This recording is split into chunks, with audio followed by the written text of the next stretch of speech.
From the world's center of speed, the Daytona International Speedway, welcome to the 23rd running of the Daytona 500.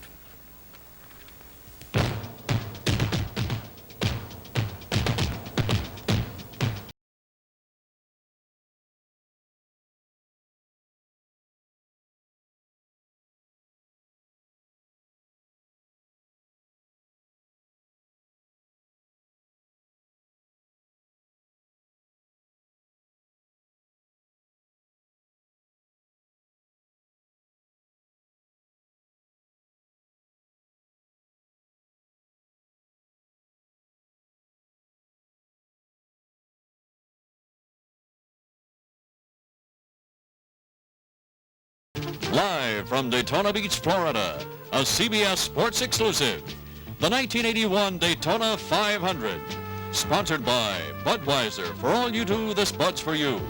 Goodyear, makers of Arriva, even its footprint tells you it's different. Wrangler, makers of jeans, boots, and sportswear for tough customers. And by Yamaha Motorcycles, Yamaha, the way it should be.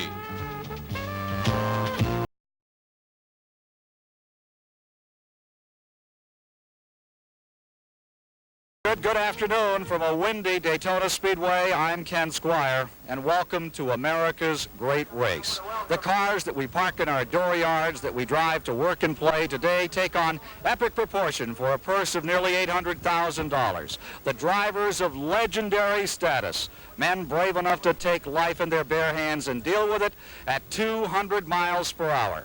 Over 100,000 have gathered around this 2.5-mile track to pay tribute to these drivers, these cars, and to this great event. Working with me here in our announce booth will be David Hobbs today, one of the great drivers from Europe and around the United States. Your feelings? Well, North American stock car racing is absolutely unique in the field of motorsport, a true piece of Americana. But economic conditions have dictated that the size of the cars you drive out there on the highway have got smaller, and the same is applied to these guys here, but that downsizing has not been easy for these drivers. The cars are shorter and narrower, that makes them more twitchy, more nervous, and this boxier shape means the aerodynamics are not as good either, so they've had a lot of trouble in qualifying. NASCAR, which is not normally known as being flexible, has changed the rules twice, but these cars are still dangerous and can be very unpredictable. Unpredictable indeed. Johnny Anderson, Massillon, Ohio, out of control in one of the twin 125-mile qualifiers on Thursday, literally flying this cars into this series of sidewinders. He was unscathed. All he lost was his car and his wristwatch in that incredible crash. And then just moments later, Johnson City, Tennessee's Johnny Saylor out of the same turn two against the same kind of wind we have today. Well, in fact, even worse, because the headwind today is very, very strong as they turn into that back straight. And as they come round turn two, it's going to be very, very problematical for them. Covering the race with us today will be Ned Jarrett, 2 times a Grand National champion, 50 times a winner, and he's standing by with the front row cars right now.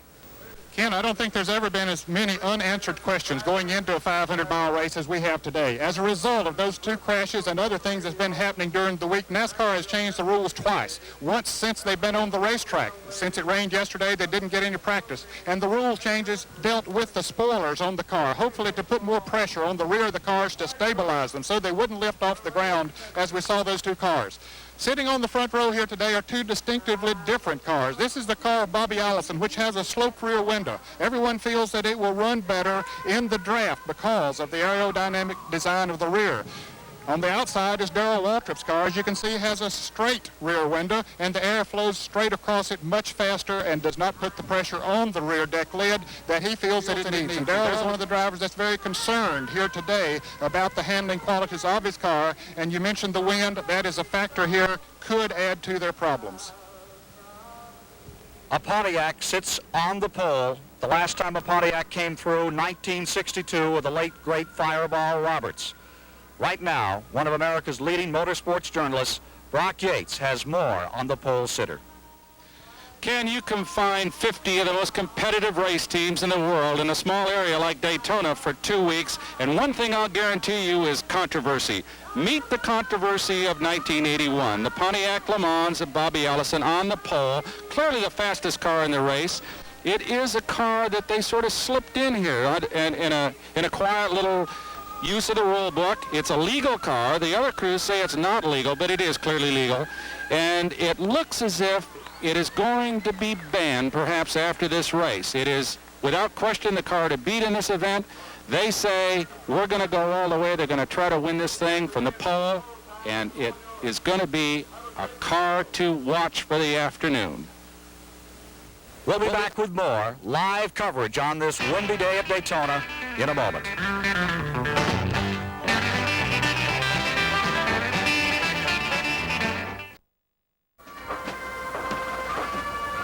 The Daytona International Speedway, 2.5 miles of subtlety. And let's take a look at what these 42 competitors are going to face today, David. Okay, into turn one today with a tailwind at probably about 205 miles an hour. They'll come in right up to that wall, cut down for a low line, then the wind and centrifugal force is going to take them up. There's a couple of bumps in the middle of turn one, but turn two is the really tricky one, and today with the wind it's going to make it even worse. Just a touch in turn two and you can be in trouble. Remember 1979, Donnie Allison, number one, Bobby Allison, 15, Cale Yarborough, early in the race, sliding out of control in turn two, where there have been so many problems before. Well, they were just entering that 3,500-foot backstretch, but they're both going down the grass there, which is very wet in this film, and, of course, is very wet today as well. The end of the backstretch, of course, today they'll be down a little bit on speed, about 197, 198 as they turn into turn three. Again, they'll start high, go to the middle of the road, and then sweep up as they go through three and into four. Then four is very bad. There's the bump as they go over the tunnel where it says Daytona at the top of the banking there. And this is also a corner that leads to an awful lot of trouble as they come off four, get up close to the wall. This was the incident in 1979. 8 cars in trouble. Harry Gant's car shoots from the outside of the track to the inside, slams into the barrier at 190 miles an hour, and is thrown back into the tri-oval area. Of course, this is one of the problems with these NASCAR crashes. Sometimes your crash turns into everybody else. Now, assuming they'd get round the first 4 corners, which are 31-degree banking, they come into the tri-oval here, which is only 17. But today, the wind's going to be behind them, sweeping them through there at tremendous speed. And for some reason or other, when that 17 degrees levels off to flat again, it too can lead to some very unpleasant moments. As it did 1 week ago, coming down out of the tri-oval. A host of ARCA cars, Bob Check, 75, Bob Dotter, 76, spinning, crashing into the wall, down to the inside of turn one, and disaster for Halpern and Bob Dotter Jr. So that's a look at this 2.5-mile track and some of what can happen here in the course of a major stock car race. CBS this year has 2 cameras in cars. One, Richard Childress, is number 3, and the other in car number 44, Terry Labonte, the young driver who won Darlington last year. And you are now inside his automobile, and we intend to bring you some very unique pictures before this day is done of what racing is all about on the Grand National Tour of NASCAR. There's Terry Labonte in his car and getting set, and probably very nervous at this moment as we prepare for the start. The starting grid for today's 23rd running of the Daytona 500. Ned Jarrett is standing on pit road alongside the leaders as they'll take the green for today's race. A very strong field here on the front row. In fact, it's strong all the way through, Ken. One of the strongest 500s we've seen. Sitting on the pole is Bobby Allison of Hueytown, Alabama, a former winner of this Daytona 500, the favorite here today. From us at CBS, good luck, Bobby. Thank you, Ned. And flanking him on the outside is the car number 11 to be driven by Darrell Waltrip of Franklin, Tennessee, one of the fastest cars here. He's driving the Junior Johnson prepared car, always a strong car in the field. And in the second row here today are the Ford products. Neil Bonnet on the inside of the second row. He's been running very strong here. Neil, we understand that your dad was not able to be here with us today. Yeah, my dad had a heart attack a little while back. I just want to tell him to sit there in Birmingham, enjoy this thing, see if I can't win it for him. Well, we'll be watching what happens. And on the outside of Neil Bonnet on the second row is Benny Parsons. Benny, a former winner of the Daytona 500. He's driving the Bud Moore prepared car and another of the Ford products that do so well in the draft here. Starting in the third row is the car number 88, Ricky Rudd. And he had some problems with this car. Ricky, you were the last car on the line here this morning. What was wrong? Well, they ended up changing motors first thing this morning, and they went ahead and put a different engine in it. And they had a little problem with the clutch, and they found out after they put it all together, they had to pull the motor halfway back out and change the clutch, and it cost them a lot of extra time. And it has to be some anxious moments for Ricky Rudd, not knowing exactly how this car will perform. On the outside of the third row is last year's Daytona 500 winner, Buddy Baker of Charlotte, North Carolina, one of the hardest chargers in all of auto racing. And then making up the fourth row here today is the current NASCAR champion Dale Earnhardt. Dale, how do you feel?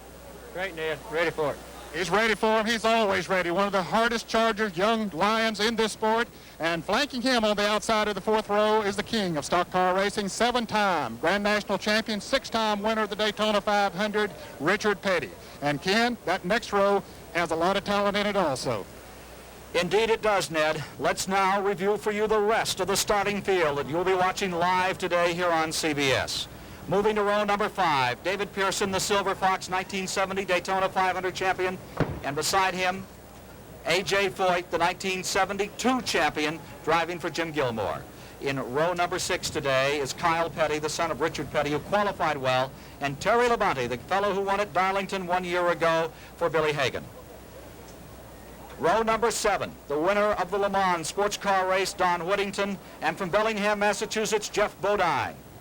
In row 8, Dave Marcus of Wausau, Wisconsin, and Bill Elliott, an outstanding runner from the Southeast, in his car number 9.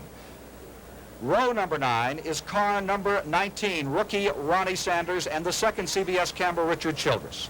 Row 10 will be Ronnie Thomas, and alongside him from Martinsville, Virginia, Buddy Arrington.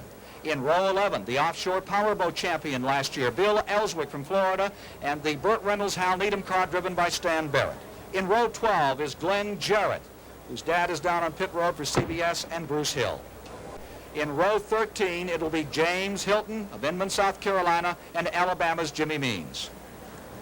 The 14th row is last year's Rookie of the Year, Jody Ridley, the Donlevy car, and Tommy Gale. Row 15, 2-time Daytona champion Cale Yarborough, and beside him Minnesota's Blackie Wengren. The 16th row is Harry Gant, one to look for today, and the Virginian, number 68, Lenny Pond. In row 17, starting where his brother won this race from, Donnie Allison and Joe Milliken. In row 18, Indianapolis champion Johnny Rutherford and Billy Harvey of Florida. Row 19, Elliott Forbes-Robinson, the great sport car driver, and Richard Brooks of California. In row 20 will be Don Sprouse, a rookie driver, and last year's Indy rookie, Tim Richmond. Row 21, J.D. McDuffie, and the fellow who originally came from Horseshoe, North Carolina, Cecil Gordon in number 24. That is the starting grid for today's 23rd running of the Daytona 500, and they are just about prepared for the national anthem and then the command to fire the engines for 500 miles of great American auto racing, the NASCAR stock cars. Ladies and gentlemen, our national anthem.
The 58th U.S. Air Force Band, Warner Robins Air Force Base in Georgia. Ladies and gentlemen, Parading the colors. advise you of the words of And now we're just about ready for the command to fire the engines for today's race. Chuck Seward, our Grand Marshal. Charles Pilliard, the Grand Marshal of today's race, is about to give the command to turn the engines over for the first time for the 23rd running of the Daytona 500. Very cold day, very windy day. They'll take a little extra time on this road. Start your engines.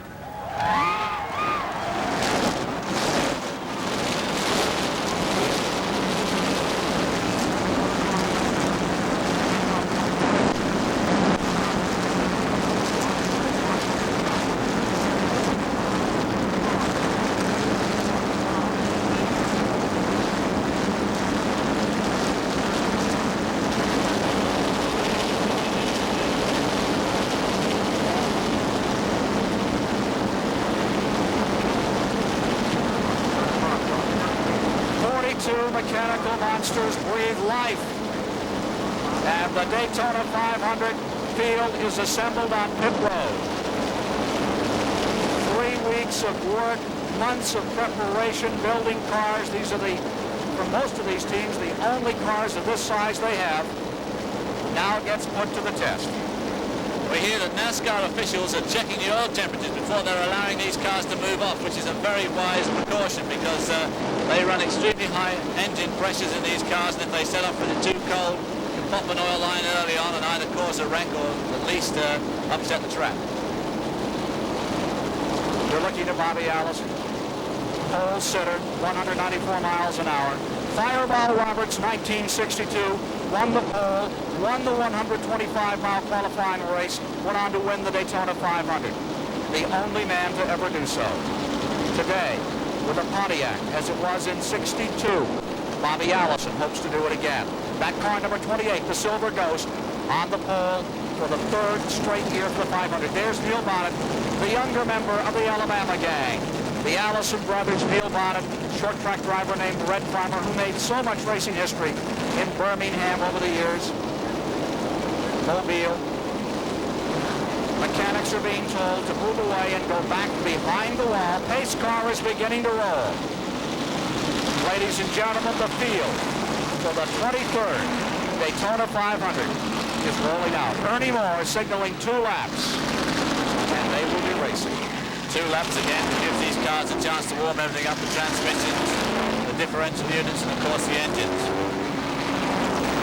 Neil Bonnet, who we saw sitting on the second row there in his Thunderbird, which has proved to be exceptionally good in the draft, and that over a 500-mile stretch is going to help him. Look at those flags along the top of pit road. They are blowing straight out. That's a 40-mile-an-hour breeze. That will push you down the straightaway. It'll break you down the backstretch.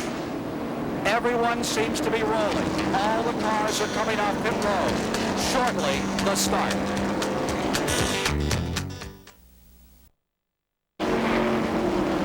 A lot of drivers with brand new teams, a wholesale change of positions as far as drivers and cars are concerned. And Brock Yates took a look at the musical chairs that have been played for this Daytona 500. One of the unique things about NASCAR Grand National Racing is that everybody's on a first-name basis. For example, you've got a collection of drivers named Cale and Dale and Benny and Bobby and Buddy and Ricky and David and Darrell, all driving high-priced iron-owned and prepared by men named Junior and Hoss and Bud and MC and Harry.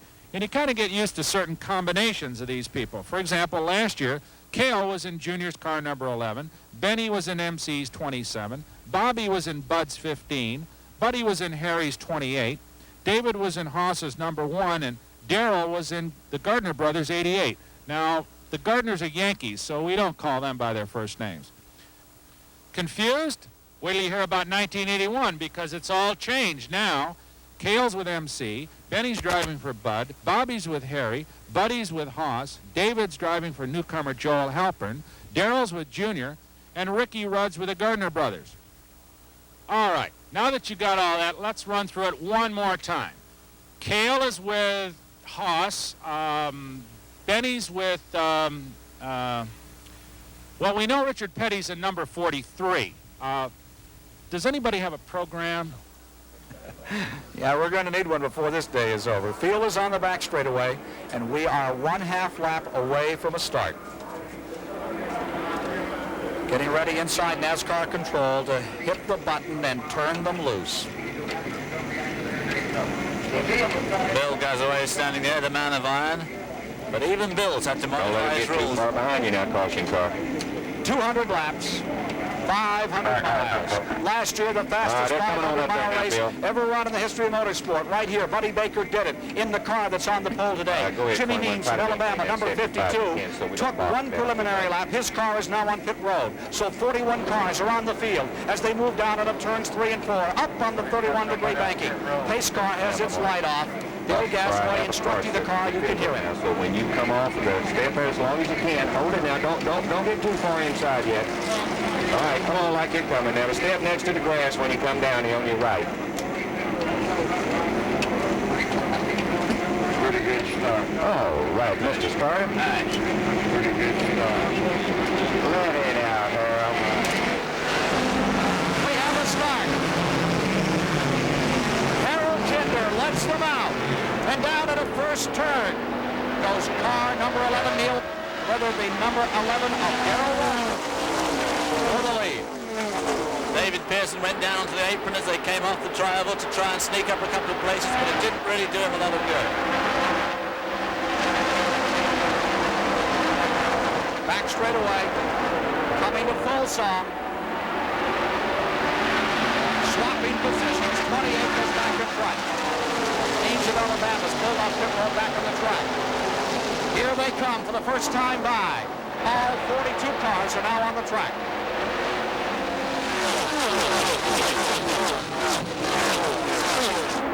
Coming down to complete lap number 1.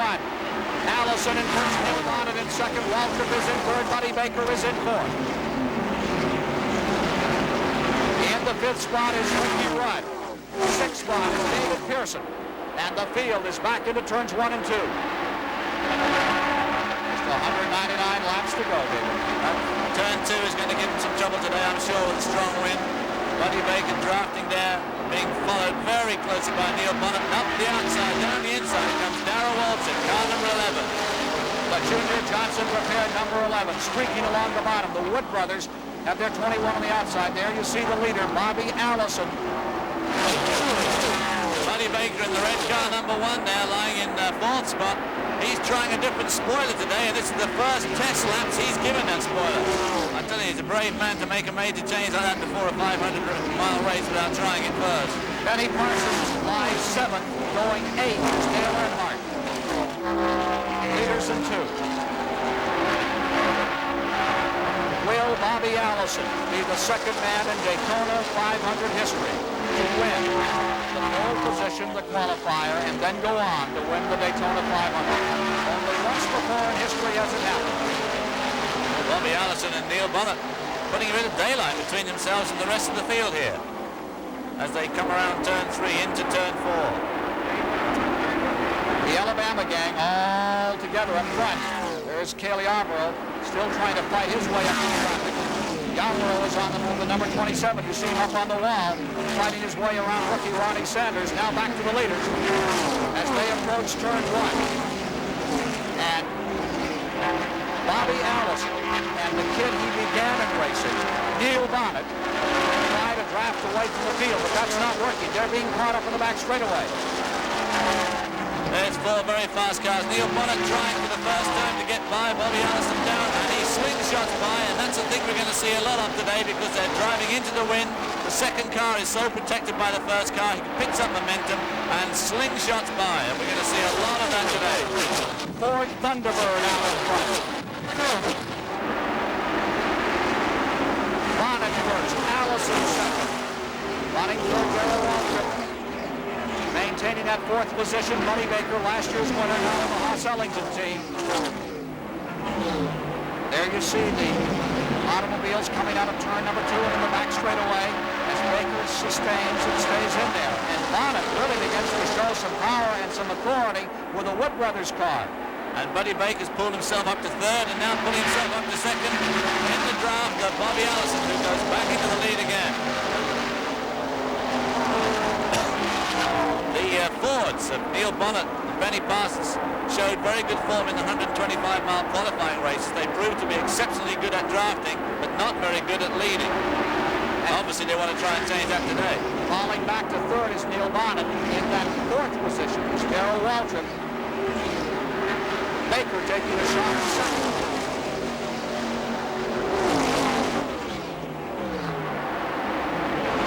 7 cars in the lead draft. Car number 67, Buddy Arrington's car. Report that car may be throwing some smoke, as is Ricky Rudd's number 88, and the observers on the 4 points of the track are watching those 2 cars carefully. Buddy Baker in command for the first time. Baker out in front. See that car hop and tremble as he comes off turn 4. It almost looked to me as if the wheel actually came off the floor. It can't have done, but it was bouncing over that tunnel entry. That's a very tricky part of this course, and as they go through the tri-oval, they're side by side. A lot of shifting of positions. Neil Bonnet, the Wood brothers, number 21, seeking their 5th Daytona 500 victory. It will be the first for Neil Bonnet. The Wood brothers have been here since the very beginning and had some great winners in Haley Armour, A.J. Foyt. Here comes a shot on the inside, and Baker, last year's winner, goes back in front. Allison, the 77 champion. Waltrip goes to third. Bonnet dropping to fourth. Look at that running. Waltrip got out of the draft there. Bonnet was still in it and managed to retake third place away from Waltrip, who tried to slip down the inside. The 5th position is David Pearson. 6th is Earnhardt. 7th is Ricky Rudd. Running 8th is Lamonti. Buddy Baker, last year's winner, now leading this race. Dale Earnhardt's come up to join that draft for the lead. Buddy Baker, who's been here since 1960. After 22 years of trying, he won this race a year ago. Now with a new team. Team that first Donnie Allison, then David Pearson drove for a year ago. Now Baker at the controls, he's beaten past. Bobby Allison back on right. Neil Bonnet, the Alabama gang, again showing their authority. Bobby Allison has got the car, there's no doubt about it. He is showing tremendous form here. I don't think he's going to be able to run away in line, but he's going to be so strong all afternoon. It's going to be very difficult for these other guys to really consistently stay out in front. 8 laps complete. 8 complete. Now you see that front, that leading bunch has picked up cars. We have Ricky Rudd there, Dale Earnhardt, David Pearson, and Richard Petty is winding them in. And so right behind Richard Petty is Don Whittington in car number 93, the yellow number 93. So this lead car draft, he started off as a 4-car draft, is rapidly building up into a 10-car draft. Back comes Neil Bonnet. Bonnet going back for the lead another time. You have to be so careful out here. But how can anyone be patient and prudent at nearly 200 miles per hour? Well, it's very difficult, and I think the story in the pit area over the last 2 days has been mental strain, and these guys, these cars are twitching when they hit the ball, and I think there's going to be a lot of worn-out brains as this race develops as the day goes on. Look at that car, look at that lead draft now. 1, 2, 3, 4, up to about 12 cars in it. And the car in front, Neil Bonnet. The Wood brothers from Packard County, Virginia, one of the great car construction outfits. A family who built great racing cars, continue to put a car up in front year after year, here at the Speedway. And now you're with Terry Labonte. He's right behind David Pearson. You're with him at 190 miles per hour. Look at the vibration. Look at his hands as he works through that banking. Terry Labonte, in fact, is in that lead draft. He's right at the back of it. There's David Pearson in front of him. David Pearson is lying in, wherever he is, 5th spot. Now, Terry Labonte is off to a great start. He finished 2nd at Riverside, California this year. He's out of Corpus Christi, Texas, and he is a very good driver. Now we have trouble on Buddy Arrington's car in the pits. They're changing the right front tire. We are working the 11th lap. You're in lap number 11. Arrington, Virginia driver, on pit road. Meanwhile, back straightaway. Leader coming down to turn number 3. Neil Bonnet in front. Bobby Allison in second. A Ford Thunderbird in front. A Pontiac in second. And car number 1, an Oldsmobile, runs in third in the 23rd annual running of the Daytona 500.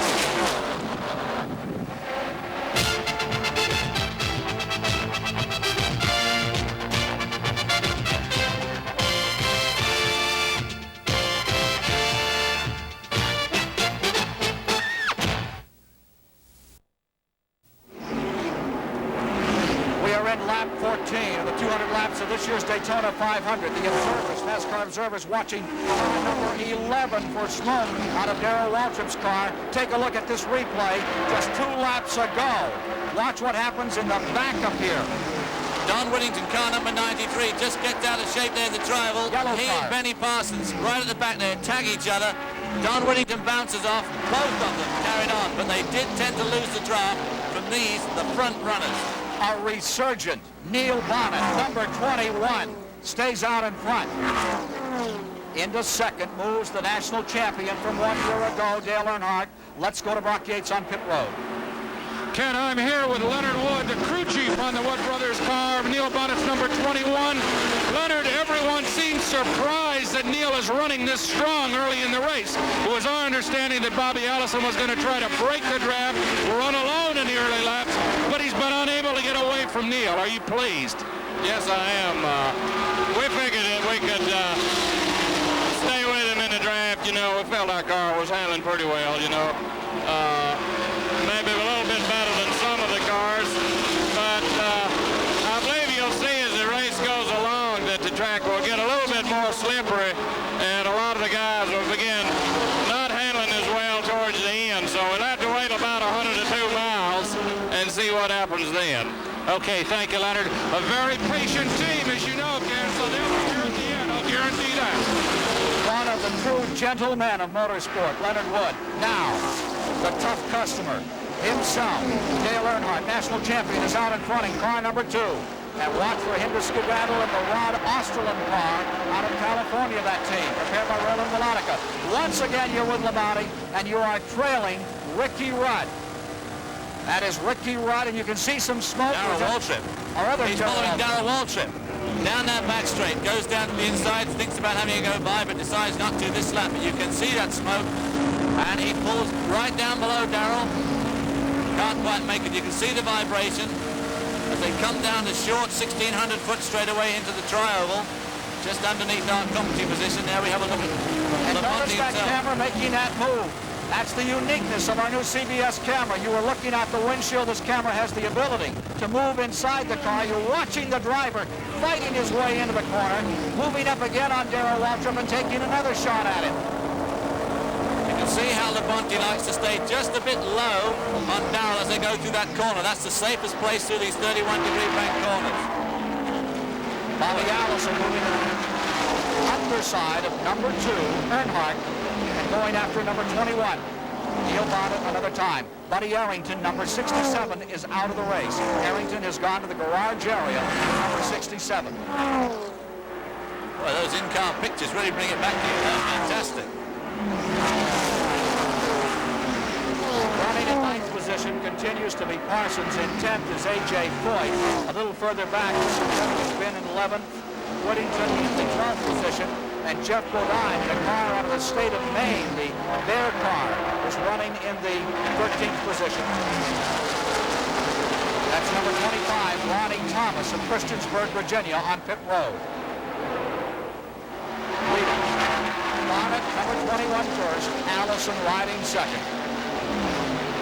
The speed in the first 10 laps was a very slow 188.285 miles per hour. The record, Buddy Baker in car 28 a year ago at 193.548. Oh, we have trouble. A car is bounced off the wall, losing the front end, the tire coming off the machine. And that is Blackie Wengren from Bloomington, Minnesota. Caution is out for the first time today. Wengren has lost the right front tire. It's lying up near the track in the tri-oval, and Wengren has crashed again. He hasn't had much success here, David. No, I think that these cars, these more twitchy cars, definitely put drivers like Blackie Wengren in that class. It really is very difficult for guys out to drive on these super speedways where you're obliged to start lapping at 190 miles an hour. And I think it's really just too much for them. And maybe they should restrict their activities to some of the shorter tracks. Blackie Wengren bringing out the first caution. It's coming in lap 19. First caution of the day, and we should see Bobby Allison pit right here. Well, of course, the trouble with this race is so boring because they're only averaging 188. I don't know why we're even bothering with it. I mean, it's so slow. Here is car number 21. Bonnet, followed by Allison on pit road. Baker, Earnhardt. Let's go to Brock Yates. We're down here in the Bobby Allison pit with a Rainier crew. They're going after all 4 tires. That's a routine thing in these early pit stops. They'll make a 4-tire change, make sure that their tire wear is good. The car appears to be running very nicely. I talked earlier to Waddell Wilson, the crew chief. He just gave me a thumbs up. He's sitting with the leaders. He apparently doesn't have the power to clearly break away from the field, which may be a bit of a surprise, but it's very early in the race. They don't seem to be making any chassis changes or adjustments. Cars down off the jacks and underway. A good quick stop for Bobby Allison. Almost getting center bus by Cecil Gordon as they came out, number 24. Actually, I expect Bobby Allison and his whole crew, Harry Rainier, the owner, and Waddell Wilson, their engine man. Something's happened on car 11, and they may have dropped the jack on number 11 on pit road. They have problems on car number 11. Machine is down. They've obviously left off the left front wheel because you can see that corner's down. Now they'll have a heck of a job to get the jack under it to lift it up again. You seldom see a Junior Johnson crew make that kind of error, but apparently something has happened to miss on pit road for number 11 today. Waltrip with such high hopes for this one after winning how many thousands of dollars here before the race began? I think he won a cool $87,000 before this race started. He's trying to beat the pace car, or he's going to go a lap down. You see him pulling out, and the pace car is coming just out of the tri-oval. He beat the pace car. Jeanette Jarrett. We're standing with Blackie Wangren, who just hit the wall. Blackie, what happened? Something under the right side broke. Gave you quite a ride there. Yeah, real thrill. Blackie, this track hasn't been too kind to you in the past. No, I had a bad luck last year and again this year, but we'll be back. How are the cars handling out there today in this wind? Mine was handling real good. Did any of the other cars look squirrely that you were running around? The Oldsmobiles and the Buicks are real squirrely. I took it easy to start when I was just going to start picking up the pace when it broke. And Ken, when we say squirrely, that means the cars are moving around quite a bit on the racetrack. I'll say they're moving around. They look like a Saturday night square dance out there as they frolic about at 190 miles per hour. We'll be back with more of the Daytona 500 live on CBS in a moment.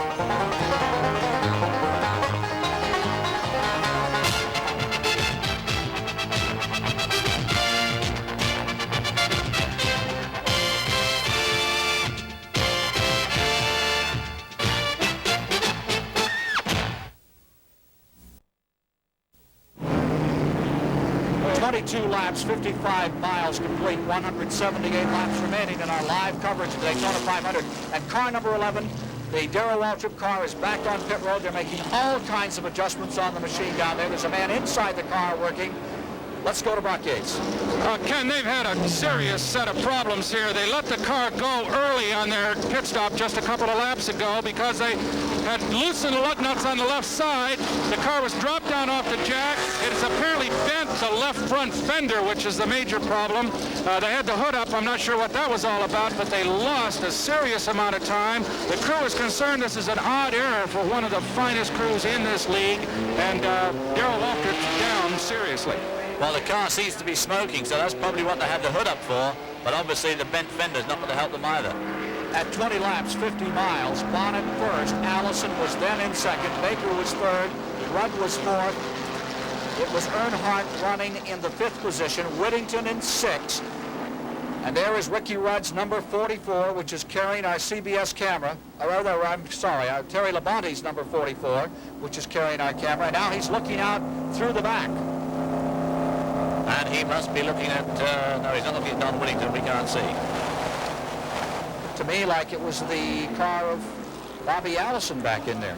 Anyway, at 20 laps, 50 miles, Labonte was running in eighth behind number 11, Waltrip. The ninth position car was Parsons. 10th was Foyt. Going 11th was Elliott. The 12th position car was number 27, Kaylee Arborough, and Richard Petty was in 13th. And there you see the average speed at 185. That's not a record. The record is 193.548 by Buddy Baker 1 year ago, racing the fastest 500-mile race in history. Well, that just shows right there the tremendous difference between this year's cars and next year's cars. But this is the first race with the new downsized cars, and you can just leave it to these NASCAR crews and drivers. By the time we get halfway through this season, they'll have got over their problems, and we'll be right back to speed. Stan Barrett in the pits in the Burt Reynolds Hal Needham car, making its first appearance here.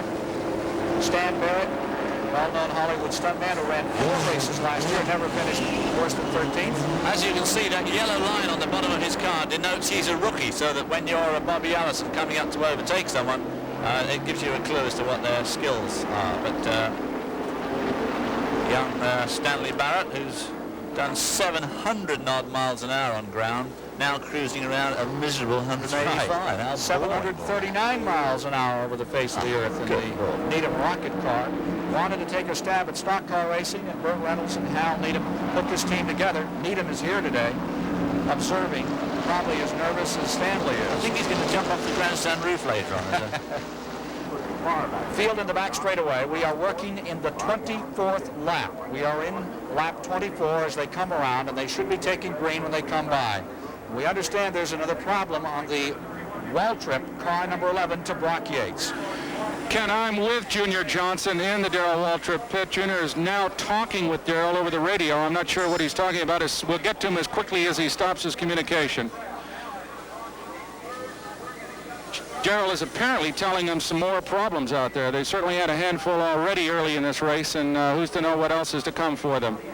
On the restart, he's going to, one of the craftiest men in this business. As you know, Ricky Rudd in first. Lamonti is in second. Terry Lamonti running in second.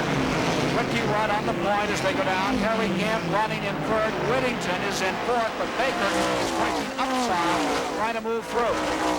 So our camera car now lying in second spot as they go round turn 2, come down onto the back straight, following Ricky Rudd, one of the youngest men in this race. He's only 24 years old, rookie of the year in 1977. And with a new, strong team, the Dygard team, which Darrell Waltrip left last year, this could be Ricky Rudd's best year yet. In fact, number 44. Terry Lamonti of Corpus Christi, Texas. His dad got him started in racing. Let's go to Brock Yates. Ken, I'm with Junior Johnson. He can talk now. Junior, have you got your problems sorted out now? Well, we got just a little bit of oil leak somewhere now that's dropping over the dog pipe. Smoking a little bit, but it ain't leaking out underneath the car, so it's just a seam somewhere now. We don't think it's no major problem with it. Okay, thank you. Believe it or not, Ken, it's so loud down here, I couldn't hear a word he said, but I presume you know what he's talking about. Back to you. They think they can get along with the problem. But right now, problems for Ricky Rudd as Terry Lamonti in car number 44 moves in on his rear bumper. And back into third spot goes car number 28. This is going to give us some sort of clue as to just how fast Bobby Allison's car really is, because he was back in sixth and he's already up to third, and it just depends how quick he can cover that gap. Cale Yarborough way in the back of that flock as they come around to complete the 27th lap. Yarborough is running about 13th in that field. He'll have some going to do, the 1968-77 champion. And there you get a feeling for the tremendous speed these 3,700-pound racing cars are dealing with. Back they go in the back straightaway. Terry Lamonti drafting right behind Ricky Rudd as they go into turn 3. You haven't... Earlier, we talked to Cale Yarborough in 27, as he has his work cut out for him, starting back in 29th position. Prior to the start of today's race, he talked about the frustration so far back. I feel like I should be there, but I can't get there. You know, I'll say again, maybe things will work better during the race, but it's kind of disappointing to have to sit back. You don't like to sit there, you like to be up front, and of course, if things work good, that's where we'll go if at all possible. Well, there you see number 27 going down out of the back second turn into the back straightaway. He is running in 12th position and attacking Benny Parsons for the 11th. Meanwhile, in front, there goes Bobby Allison down beneath Terry Lamonti. He pulls up on 88 and takes a shot at him. Bobby Allison going back for the front position another time. Well, that must be pretty discouraging, actually, for the others, because he really caught up very fast. He's not by. But you'll notice that he can run well, very low. Everybody else can take the high line around here. Bobby Allison seems to be able to put that car where he wants. And Benny Parsons is drawn into the pits. Number 15, the Bud Moore car, which won here for Bobby Allison, is now on pit road, and the Whittington car is on pit road. Let's go to Ned Jarrett. And one of the cars that started way back there with Cale Yarborough was Harry Gant, and before the caution, he was one of the fastest cars on the track. He's now in that battle for the 5th position out there. Bob Johnson, the crew chief on the car, is standing by. Bob, you must be pleased with the way that car was running out there. Yeah, we're real happy today. We had our share of problems at the beginning of the week. And Harry just said it was a little loose before this yellow, and I guess I tightened it a little too much, but we can straighten it out, I hope. Is he saying that it's too tight now? Yeah, a little bit. And keeps doing a good job of drafting, Ken, and Harry Gant has become a master at that technique. A broken windshield on car number 93, Don Whittington. Put him on pit road, and he's just coming back on the track now. Whittington out of Florida as he worked the 30th of 200 laps. And they're also reporting a windshield on car 1 is beginning to break. Buddy Baker has a hole in his windshield on car number 1. That will certainly disturb the aerodynamics on the Haas Ellington car.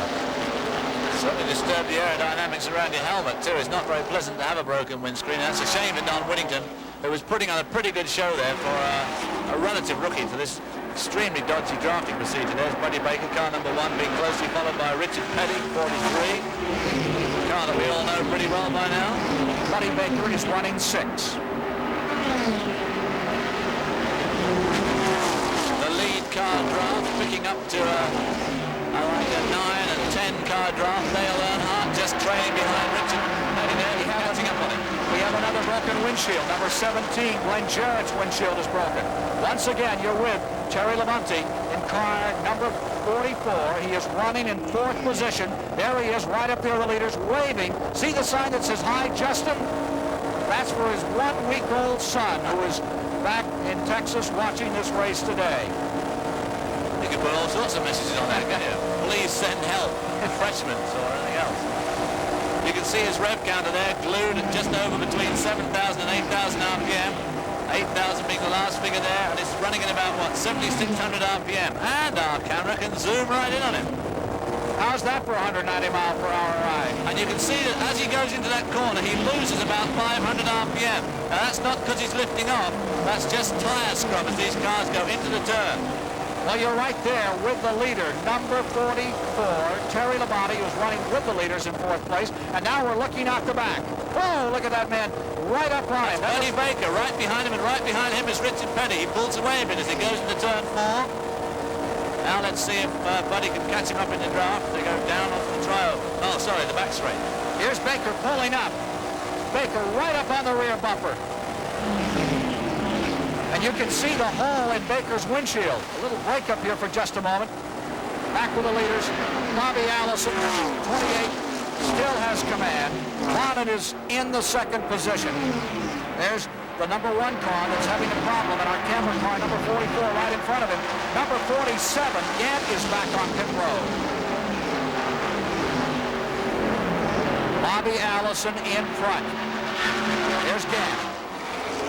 He is a tremendous driver. Cut his teeth in the modified ranks of NASCAR, and that Race Hill Farms car from Connecticut doing proud for a while, but now having problems. We will continue with more live coverage of the Daytona 500 after this word from your local station.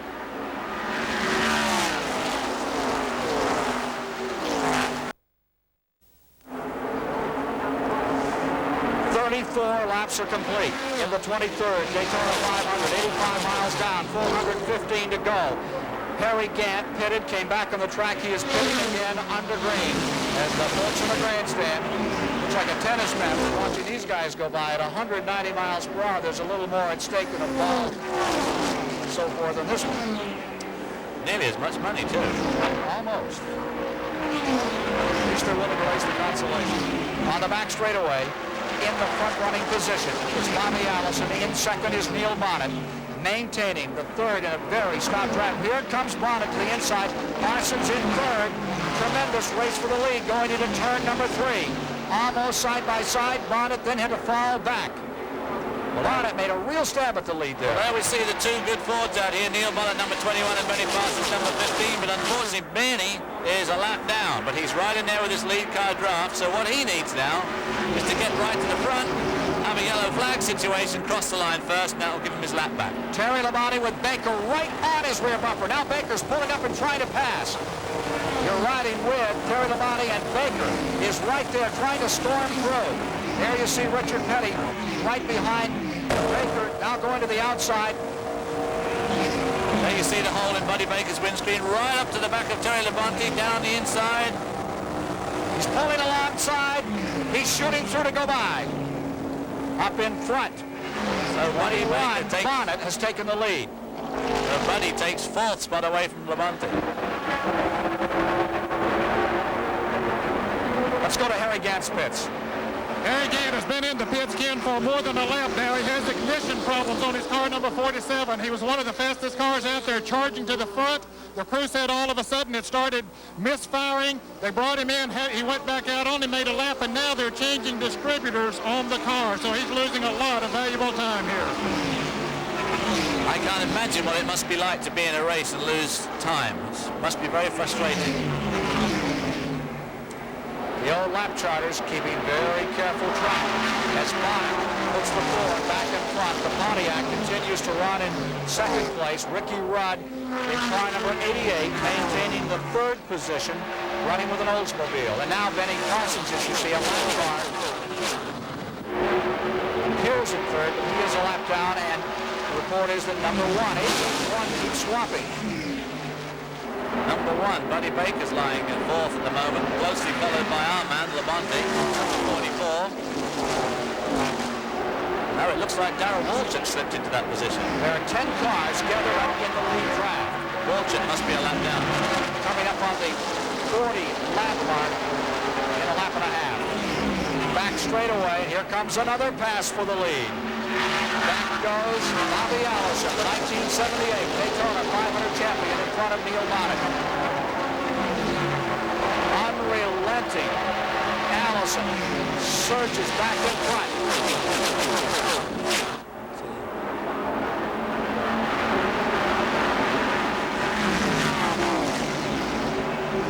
Number 19, Sanders, is back on pit road at this time.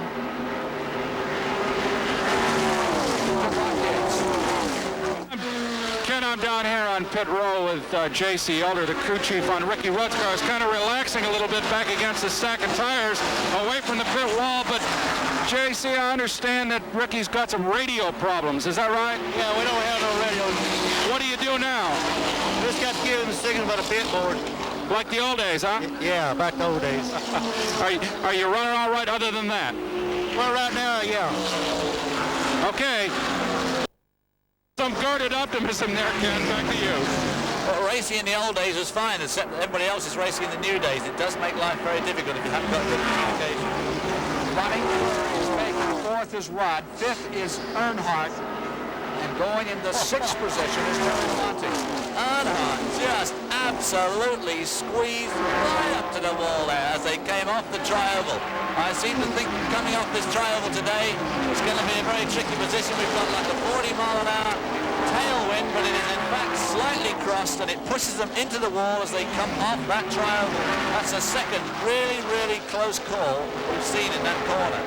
That was Dale, in fact, getting squeezed out there by Darrell Waltrip, who I think must be a lap down, in fact. 40 He's laps. in that lead group. 40 laps, 100 miles have been completed. Cecil Gordon is pitted at the back of the track. Leaders coming by with Bobby Allison first, Bonnet second, Baker third. Rudd is in 4th, Earnhardt is 5th, Labonte is in 6th, Pearson is in 7th. Tagging along at the back of that group, looking all innocent in that orange car as we just see going out of the picture there, is one A.J. Foyt from Houston, Texas. You'll note that he's got a lap down, and he is in the lead group, and he's not all that far behind the leader. I would keep a close eye on A.J. in this race. His previous winner, there's Richard Petty, number 43, being followed by Cale Yarborough, who's last made some ground up from his lowly 29th starting spot. 1/5 of the distance completed. With 40 laps in, we'll give you a rundown in just a moment as you're watching live the Daytona 500 here on CBS this afternoon. 700,000 plus dollars at stake. And there's Richard Petty moving in on Terry Labonte. Behind him is Cale Yarborough, who's moved up to 9th spot, so he's moved up 20 places, but he's where he wants to be now. He's in that lead draft. He's still 9 cars behind Bobby Allison, but at least he's in touch. Labonte is 6th. Richard Petty is in 7th. As you looked out the back window of Labonte's car, and Richard Petty, the 6-time champion, moving in. But the man controlling this race is definitely Bobby Allison. Look at him going high around 3 and into 4 there. Bobby Allison seeking his 2nd Daytona 500-mile victory as the shadow of 10 other competitors on his rear deck.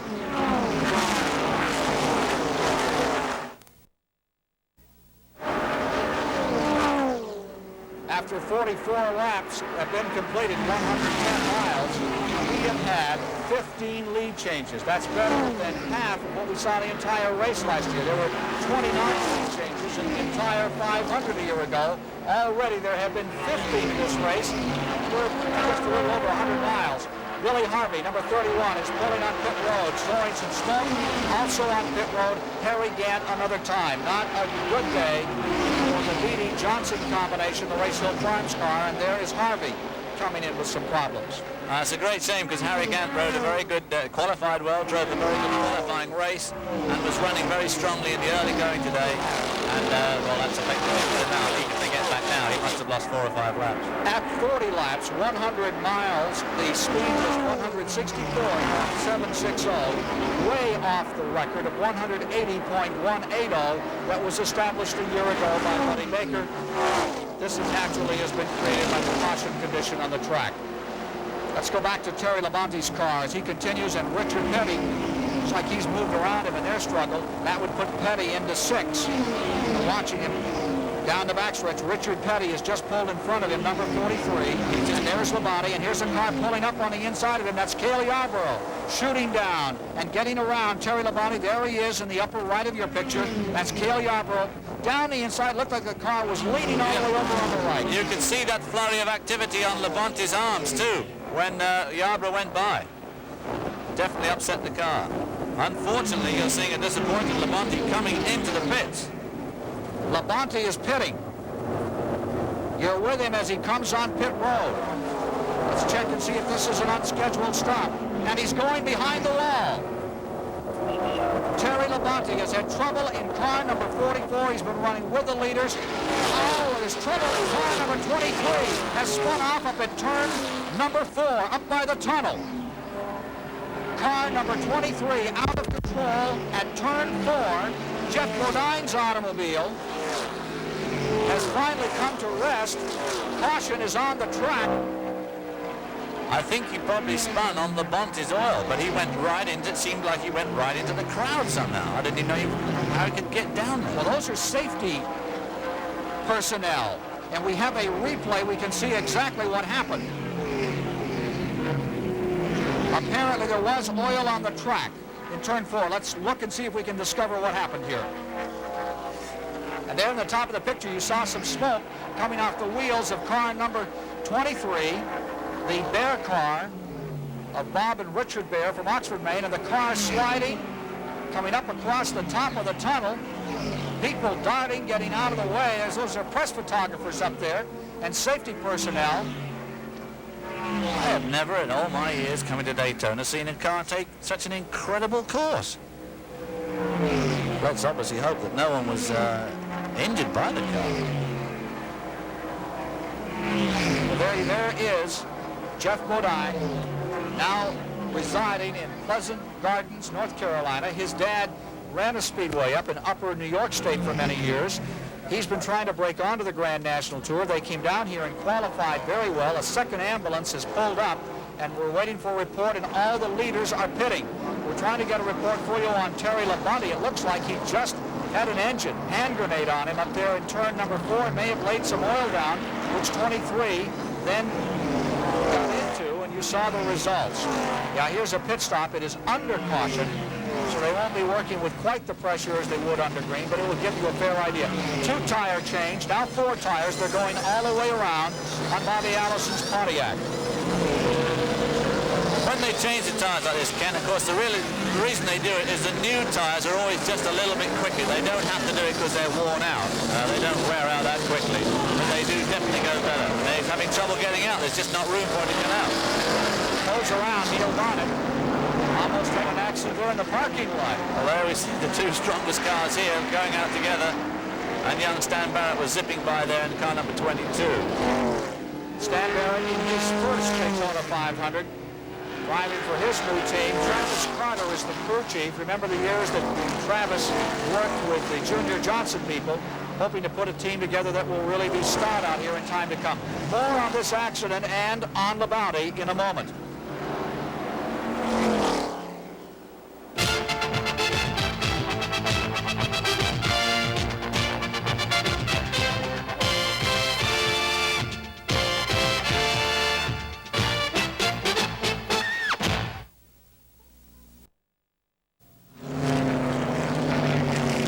Laps, 130 miles have been completed in the 23rd Daytona 500. Caution came out.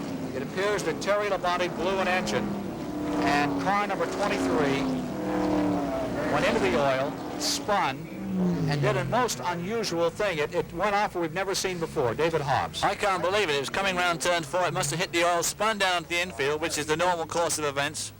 And then, unfortunately, the car just seems to take right over, climbs the safety bank like a off-road car, and just disappears into that crowd of photographers and officials. People diving out of the way, the car going over the bank and right up against the wall. Now, those are press photographers and safety personnel who were there. We're still waiting for a further report. The initial report is that Bodine is all right. We're waiting to know if there is anything else that of consequence that has happened in this incident at turn 4. Some of the folks checking their program here, as indeed they need to with all these driver changes this year among the top competitors, under caution for the second time. It's really relatively simple as far as these driver changes.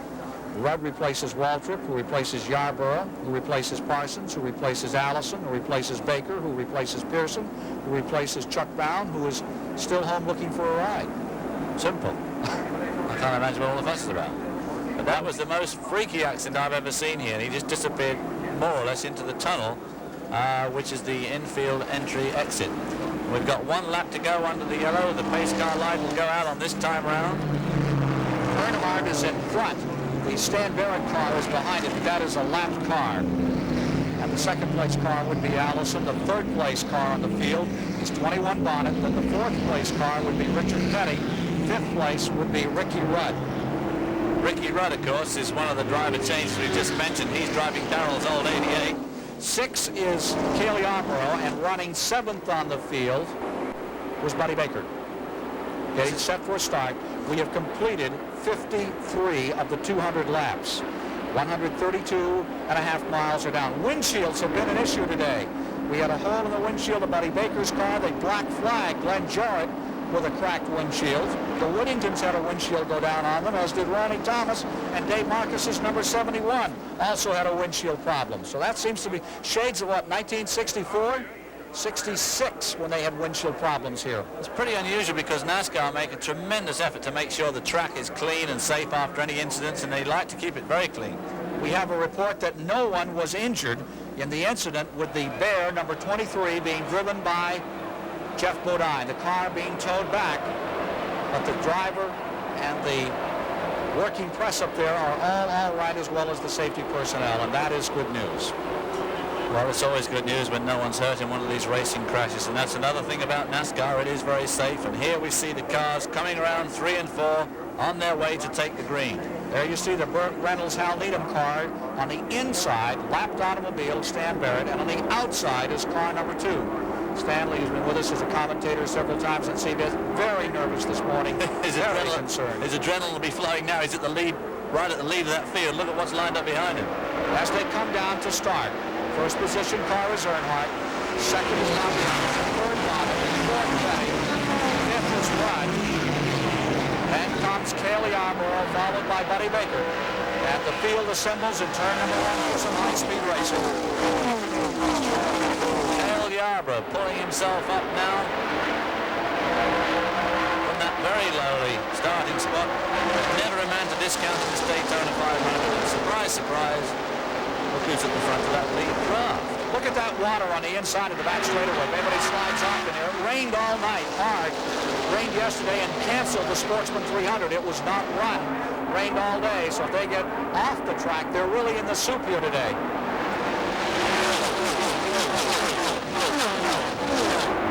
Coming by to complete lap 55. In second.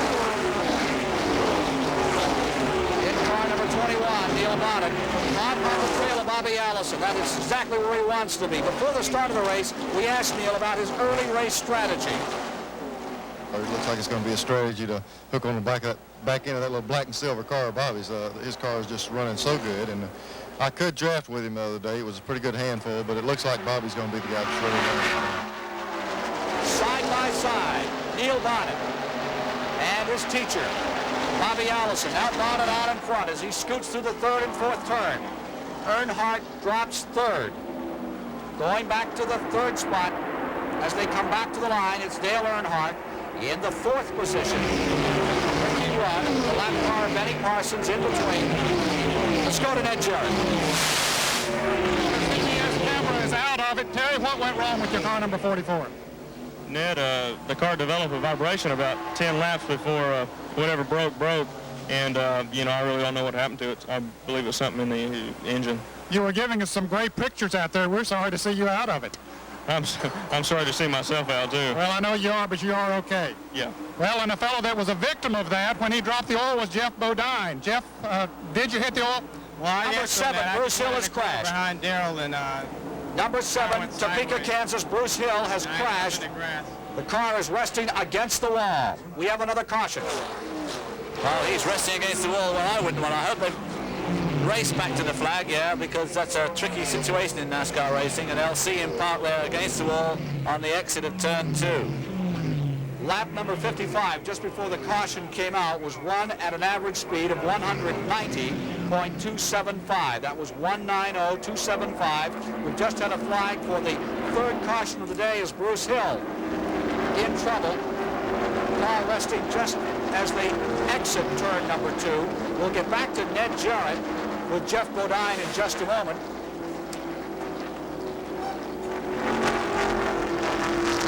We're trying to see what happened here. He's already in the wall. Looks like he just danced up into the thing. Well, of course, and he's doing the correct thing. Once you're in that wall in NASCAR racing, you've absolutely got to stay there, because the worst thing you can do, come away from the wall, get side onto the traffic and get T-boned. Waiting for some assistance here. Bruce Hill, former Rookie of the Year. And let's go back to Ned Jarrett. One of the hottest modified drivers in the country is Jeff Bodine, and he was a victim of the engine that blew on Terry Labonte's car. Jeff, describe what happened. Well, I was following Darrell, and he was smoking a little bit. That concerned me. I was afraid he might blow up, but I never saw Terry blow the engine, and I went in the corner a little low, and the car just went sideways. I got it down, kept it off the wall. I got it down in the grass, and from there it just drove itself. You know, you get in the grass, you can't drive these cars, and fortunately, we didn't run into anybody or anything else.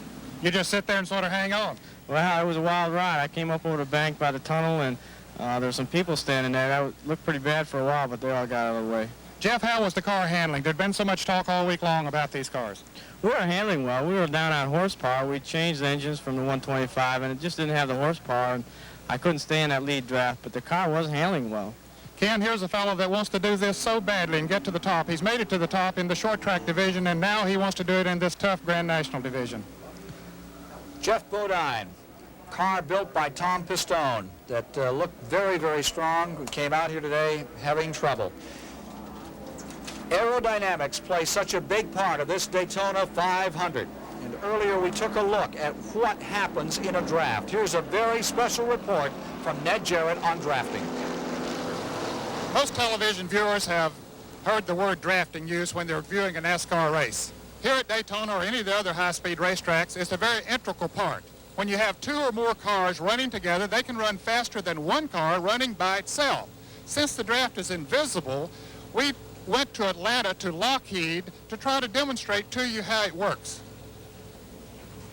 With the use of smoke to simulate airflow with model cars, you see how the air is broken apart in the frontal area of the car, some going above the car, some below it. The air flows across the car and is broken up to a degree by the spoiler on the rear deck lid. But when one car is running by itself, this air rushes back together and creates a vacuum which has a tendency to pull back on the front car. Aerodynamic experts have calculated that at 55 miles per hour, 50% of the horsepower is used just to overcome wind resistance. As you see, the second-place car begins to get benefits from the air broken up by the first car. The model shows what appears to be a turbulence from the first car, but the turbulence should not be mistaken as bad in all cases. Actually, the air is thinner, which lets the second car take advantage of the draft. As the driver of the second car approaches the first car, he feels himself being pulled forward at a faster rate than normal. As he enters the vacuum, the air begins to smooth out for both cars. The front car is being helped because the air is not closing back together immediately behind him. The two cars are only affecting the air once. As the second car gets to the optimum position, that is, as close as he can run, both cars are getting the maximum effect of the draft. In this position, the second-place car might only have to accelerate half throttle to keep up. He's running in such thin air, it doesn't take nearly as much horsepower. The second car can't stay there too long, though, due to not getting enough air to cool the engine. When the cars are running this close together, the principle is basically the same as when one car is running alone. The vacuum is being created at the rear of the second car. The benefits of the draft, as demonstrated so far, are not limited to just two cars. The same principles apply to a third car that might join the draft. As the third car joins the draft, the air begins to smooth out over all three, which permits them all to go faster. The lead car is the workhorse and is expending more energy. One of the interesting techniques in drafting is slingshotting. Many times you will see a car pull out and pass with a burst of speed, and it looks like he has suddenly generated an extra 100 horsepower. But actually, he has not had to use all of his horsepower while running in the draft. He can build up momentum in the slipstream and shoot past the first-place car. There's another aspect to how the air is affected when they run speeds like we're seeing here today. As we look at the airflow from the top of the cars, we see a thick wall of air pushed out on each side. As the car goes around the turns, it actually leans on the wall of air to keep it stable. An inexperienced driver can get in a lot of trouble by getting too high, particularly when he starts off of a turn in the draft. In the 125-mile qualifying races, Bobby Allison, which is the second car in the picture, was leading the race. Neil Bonnet in the red and white car was running second, and he's in the correct position, drafting off Allison. He's about a half a car width below Allison, which puts him in thick air, and that stabilizes his car. But John Anderson in the orange car was running too high as he came off of the turn and was in thin air to begin with, but then he got into the turbulent air off the front two cars, and it literally sucked the back end of his car around, put him out of control. The other cars, of course, pull away, but here is Anderson now, and you can see the end result when he gets in trouble.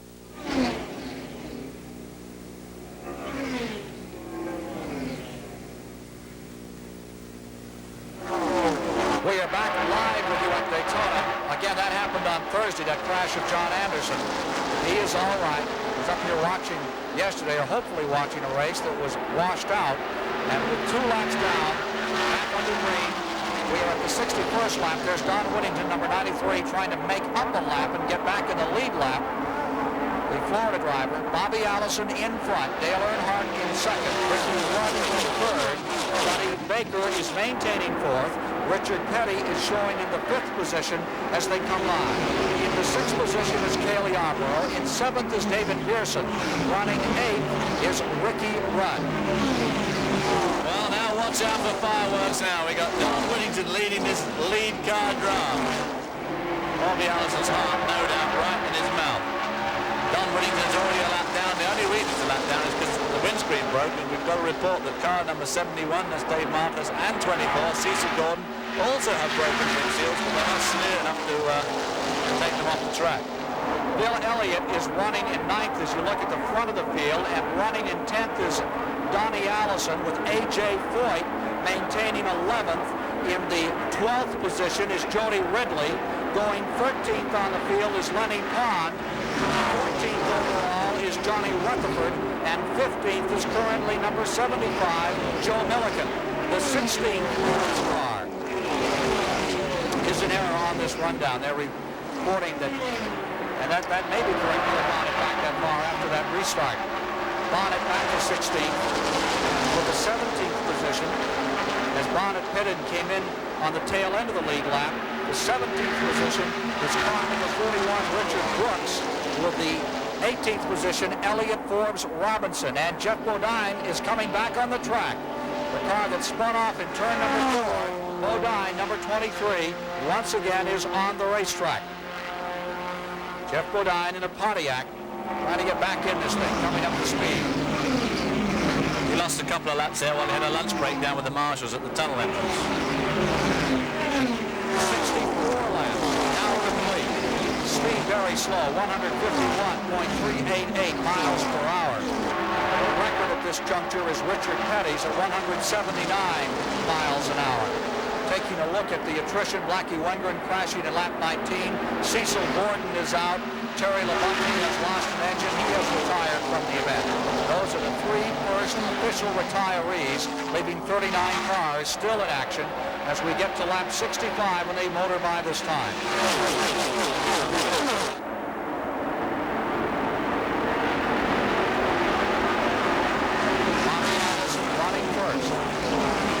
Second, Dale Earnhardt, winner of the national championship last year.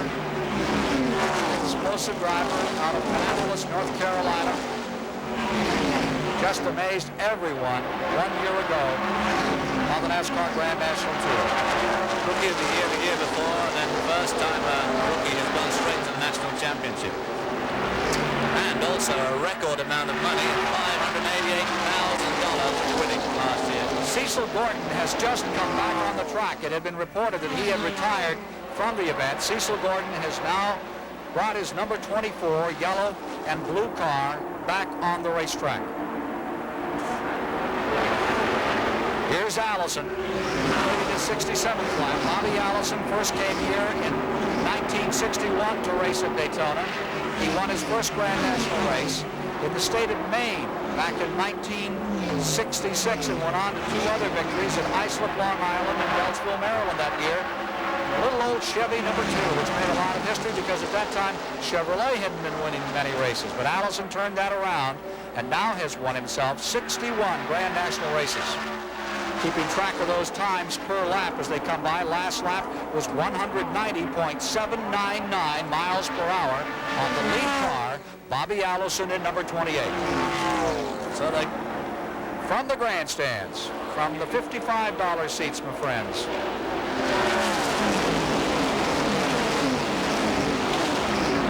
Third spot, Baker. Fourth spot, Ricky Rudd. Fifth spot, Petty. Petty running very well here. Remember, he was injured a year ago, that number 43. Neil Bonnet moves in on number 27. Bonnet, moving all the way up quickly through traffic, is now challenging back in the 7th position. Taking on Cale Yarborough. And drafting down the inside, and probably going to have a go at Richard, too, as they go into turn 3. Made a heck of a run. He's passed 8 automobiles, and he's pulling himself up to take a shot at Richard Petty. That Ford is really working today. So just running back into traffic. Slips back into the draft. Allison first. Earnhardt second. Ricky Rudd third, and all the way up to 4th and still challenging. Here comes 21, Neil Bonnet. Boy, he'll have this Ford crowd on their feet. There's Baker riding in the 3rd with his Oldsmobile. Pontiac out in front. Earnhardt rides in second. There's Baker going down to the inside to challenge for the lead. And here comes Bonnet. He was all the way back. He's being shown in the 16th position about 5 laps ago. And he's thundered right back up with the leaders. Tremendous judgment calls are required when you pull back into that draft like we saw him do on the lap before. When they pull out like he is now, down low, then he slips back in like that. You've got to really make sure that the gap is there. One car pitting soon for him to come in. There is Cale Yarborough getting under Earnhardt in the 27 as they go back in that 1,600-foot straightaway down to turn number 1. Jeff Bodine on pit road. Jeff Bodine back in, change of right side tires on that machine. Meanwhile, the leader's going down the back straightaway. And here's a battle for the lead another time. Buddy Baker is on the inside. Oldsmobile against Pontiac. Ford comes down the inside. All the makes looking good out here thus far in the going. Cars very skitterish, but the driver's doing magnificently. Cale Yarborough underneath Bobby Allison there as well. but he's going to have to slip back into that draft, or he could drop back about 6 places. 80 laps complete. Baker going in front. Now Bonnet comes back up for the lead.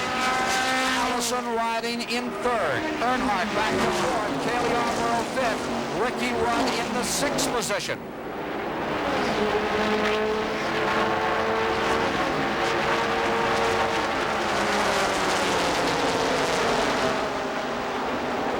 Following Ricky Rudd, David Pearson holds on to 7th.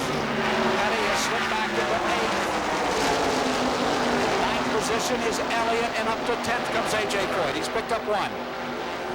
There's Waltrip running a lap down on the field. He's had some problems out here today. The latest report showed him back in the lead lap. He probably got back in the lead lap on that last shuffle in the finishing the last caution flag. Darrell Waltrip has made up the deficit of 1 lap and is being shown running now with the leaders. Devastating lead draft group. You'll notice that today there's very little side-by-side motoring as they go around turns 1 and 2. They draft each other down this back straight into that strong headwind, make a slingshot going into 3, and they're prepared to go around 3 and 4 side-by-side. They are in the lead of the win. Once again, Bobby Allison goes down the inside and zips into first place in the 72nd lap of the Daytona 500.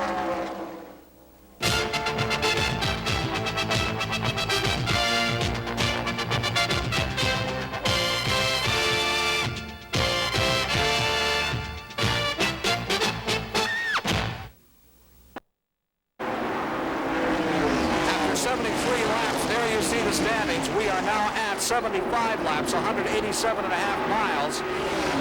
Let me go a little further back in the standings for you. Running 11th right now is Jody Ridley. 12th is Lenny Pond. 13th is Donnie Allison. Going in the 14th position is Richard Brooks, doing very well out here today. Elliott Forbes-Robinson is running 15th, and going 16th is Johnny Rutherford. A.J. Foyt is in 10th, and here's A.J.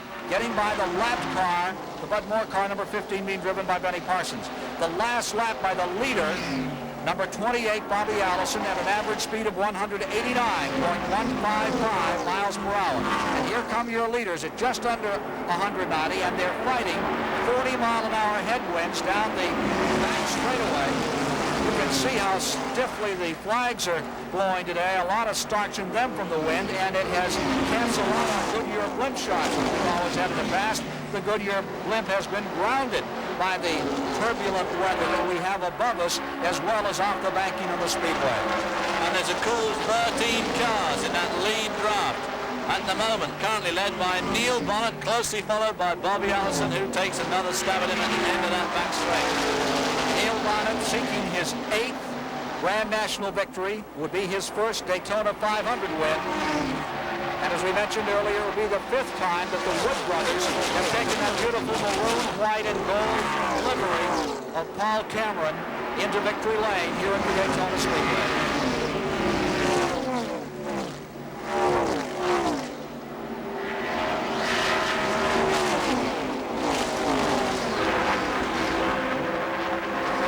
Let's follow them around 360 degrees. This will make you hold your breath. There they go down that 3,500-foot back chute. There goes Allison up on the inside. Allison back in front as they hit turn 3. Donnie Allison in the pits. Car number 12 on pit road and continuing to follow around 360 degrees. Here they are down that grandstand out of turn number 4. Helping them with the wind. Here they are into the trioval. Now they bear down on the fastest part of the track. The wind directly at their tail and just pushing them down into turn number 1. Probably doing over 200 miles an hour at that point as they go into turn 1. Then how do they slow down if they're running wide open here? They don't slow down. But the average speed 185 miles an hour. Unfortunately, going down this straight that we see them coming onto now, the back straight, they'll be pushed down to about 195. And of course, they lose speed in the corners, even if they don't actually lift off. The G-forces just load up on these cars. There's so much weight from the G-force that they lose a lot of speed in the banking. Tremendous amount of tire scrub, and it wears on speed. As we saw from our in-camera picture earlier, Labonte losing about 500 RPM, which with the gear they have is a lot of miles an hour. Executing very well out here today for the kind of conditions they have to run with, and the squirrely cars, these narrower, shorter machines. They're driving well, but look at this field stay together. Keep the pressure on. Well, of course, that's what they're doing. They're staying together. We're not seeing anything like as much side-by-side driving as we're used to. And these guys are just making sure they're hanging in there in that draft. There's no point in knocking your brains out at this stage in the race. It's the last 10 laps that count. Well, it's the last lap that counts. The leader, Bobby Allison, in lap traffic, and just one car length adrift in second place, Neil Bonnet.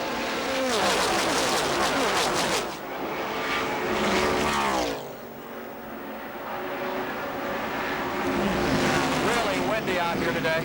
Here they are, back to the tri-oval, and look at this, a Kimball of automobiles back into turn number 1. Passing a whole bunch of lap traffic there. This incredibly high-speed line of drivers going around the outside of the slower cars. This is when everybody's holding their breath. Bobby Allison first, Bonnet in second, Baker is third, Earnhardt is fourth. Donnie Allison is back in the pits. In the pit spot, Ricky Rudd. 6 is Cale Yarborough. Brother David Pearson. Then comes Richard Petty. Darrell Waltrip holding on to the next position back as they come off the banking. We have an 11-car draft for the lead. Back to the line. Allison first. Bonnet in second. Baker right there in third. Still in the 4th position. A shootout. This could be at the finish. Dale Earnhardt holding on to 4th. The leaders now in their 82nd lap of the 200 in today's Daytona 500. We'll continue with more live coverage of the Daytona 500 after this word from your local stations.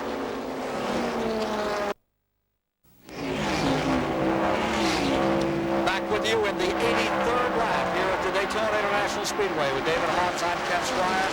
Rock Yates along and Ned Jarrett on pit road. 207 miles have been completed. Again, back and forth between the Alabama gang. Neil Bonnet scoots down the inside and reaffirms that front position for the Wood brothers. And that average speed, laps 70 to 80. In that 10 laps, between laps 70 to 80, they averaged 188.679 miles per hour. There's the average speed of the race down to 159.151. There's somebody that's not enjoying the race quite as much as we are. These guys out here averaging 188 miles an hour, and there's a cool 1.5 seconds covering the first 13 cars. Now, if that's not close racing, I don't know what is. Buddy Arrington being overlapped. Number 99, Tim Richmond, is on pit road. Leaders working the 85th of 200 laps. With Bonnet back in first. Bobby Allison in second. Baker in third. Earnhardt is fourth. Riding in fifth is Cale Yarborough. Ricky Rudd is sixth. Richard Petty is in seventh. As they come down out of turn 4. David Pearson, I think, is in eighth. And following pretty closely behind David Pearson is Darrell Waltrip, followed very closely by A.J. Foyt, number 51. Waltrip's car is still smoking. 10th place is A.J. 11th place, Elliott. 12th place, Jody Ridley. 13th, Lenny Pond. 14th, Elliott Forbes-Robinson. 15th, Richard Brooks. Changing lead another time. Allison going back in front. Still 21 cars in the lead lap. Elliott Forbes-Robinson, number 86, lying there in 14th spot. We'll be pretty happy with that so far. He was the highest rookie scorer at Riverside 3 weeks ago. And here we see another shot from the spectator eye view, right there in the grandstand. Joe Milliken is running in 16th position with his number 75 for his fans around the country. Car number 17 pulling on pit road. This is the Roger Hamby-owned car, which Glenn Jarrett, the son of Ned Jarrett, is driving today. A rookie here at the Daytona 500, a Buick automobile number 17. But here we see the leaders once again down the back straightaway. Not much room between those competitors as they go down the back stretch. Let's get a mid-race pit report from Brock Yates. Ken, nothing is done frivolously here in the Winston Cup racing, and the choice of pits at Daytona is a very, very interesting aspect of the strategy to go into this competition. As you know, there are 60 pits that run up and down this nearly quarter-of-a-mile pit lane, and the choice of those positions are very carefully determined by the competitors. For example, I'm well up near turn 1, and I'm being flanked by the Bobby Allison pit on one side of me and the Glenwood Neil Bonnet pit just on the other side of me. They've chosen this pit for a reason, or these two pits for a reason. I'm standing in a driveway between them, which gives them some extra space. When the cars come in and out of the pits, they get very congested. Oftentimes on a caution, everybody comes in at once. Ironically, even though they had a lot of space here, on the second pit stop, Glenwood's Neil Bonnet car nearly blocked Bobby Allison as he tried to get out of the pit. But it's still a useful place to be because it can come all the way down this big pit lane off turn 4 at full bore, jump in here and presumably get out a little bit quicker. But other people like to think the other end of the pit is a better place to be, and Glenn Jarrett's down there to tell us about that. We're in the pit area that's nearest to the fourth turn. The Petties, we're standing between the Kyle Petty and the Richard Petty pits. They are in a similar situation what you were describing, Brock, with a space between them. That gives them more room to operate. But they like to be on this end because they like for the driver to get slowed down, and then after he's made his pit stop, he has a lot of room to accelerate to the other end of pit road, and once he hits that banking in the first turn, then he has a lot of speed up.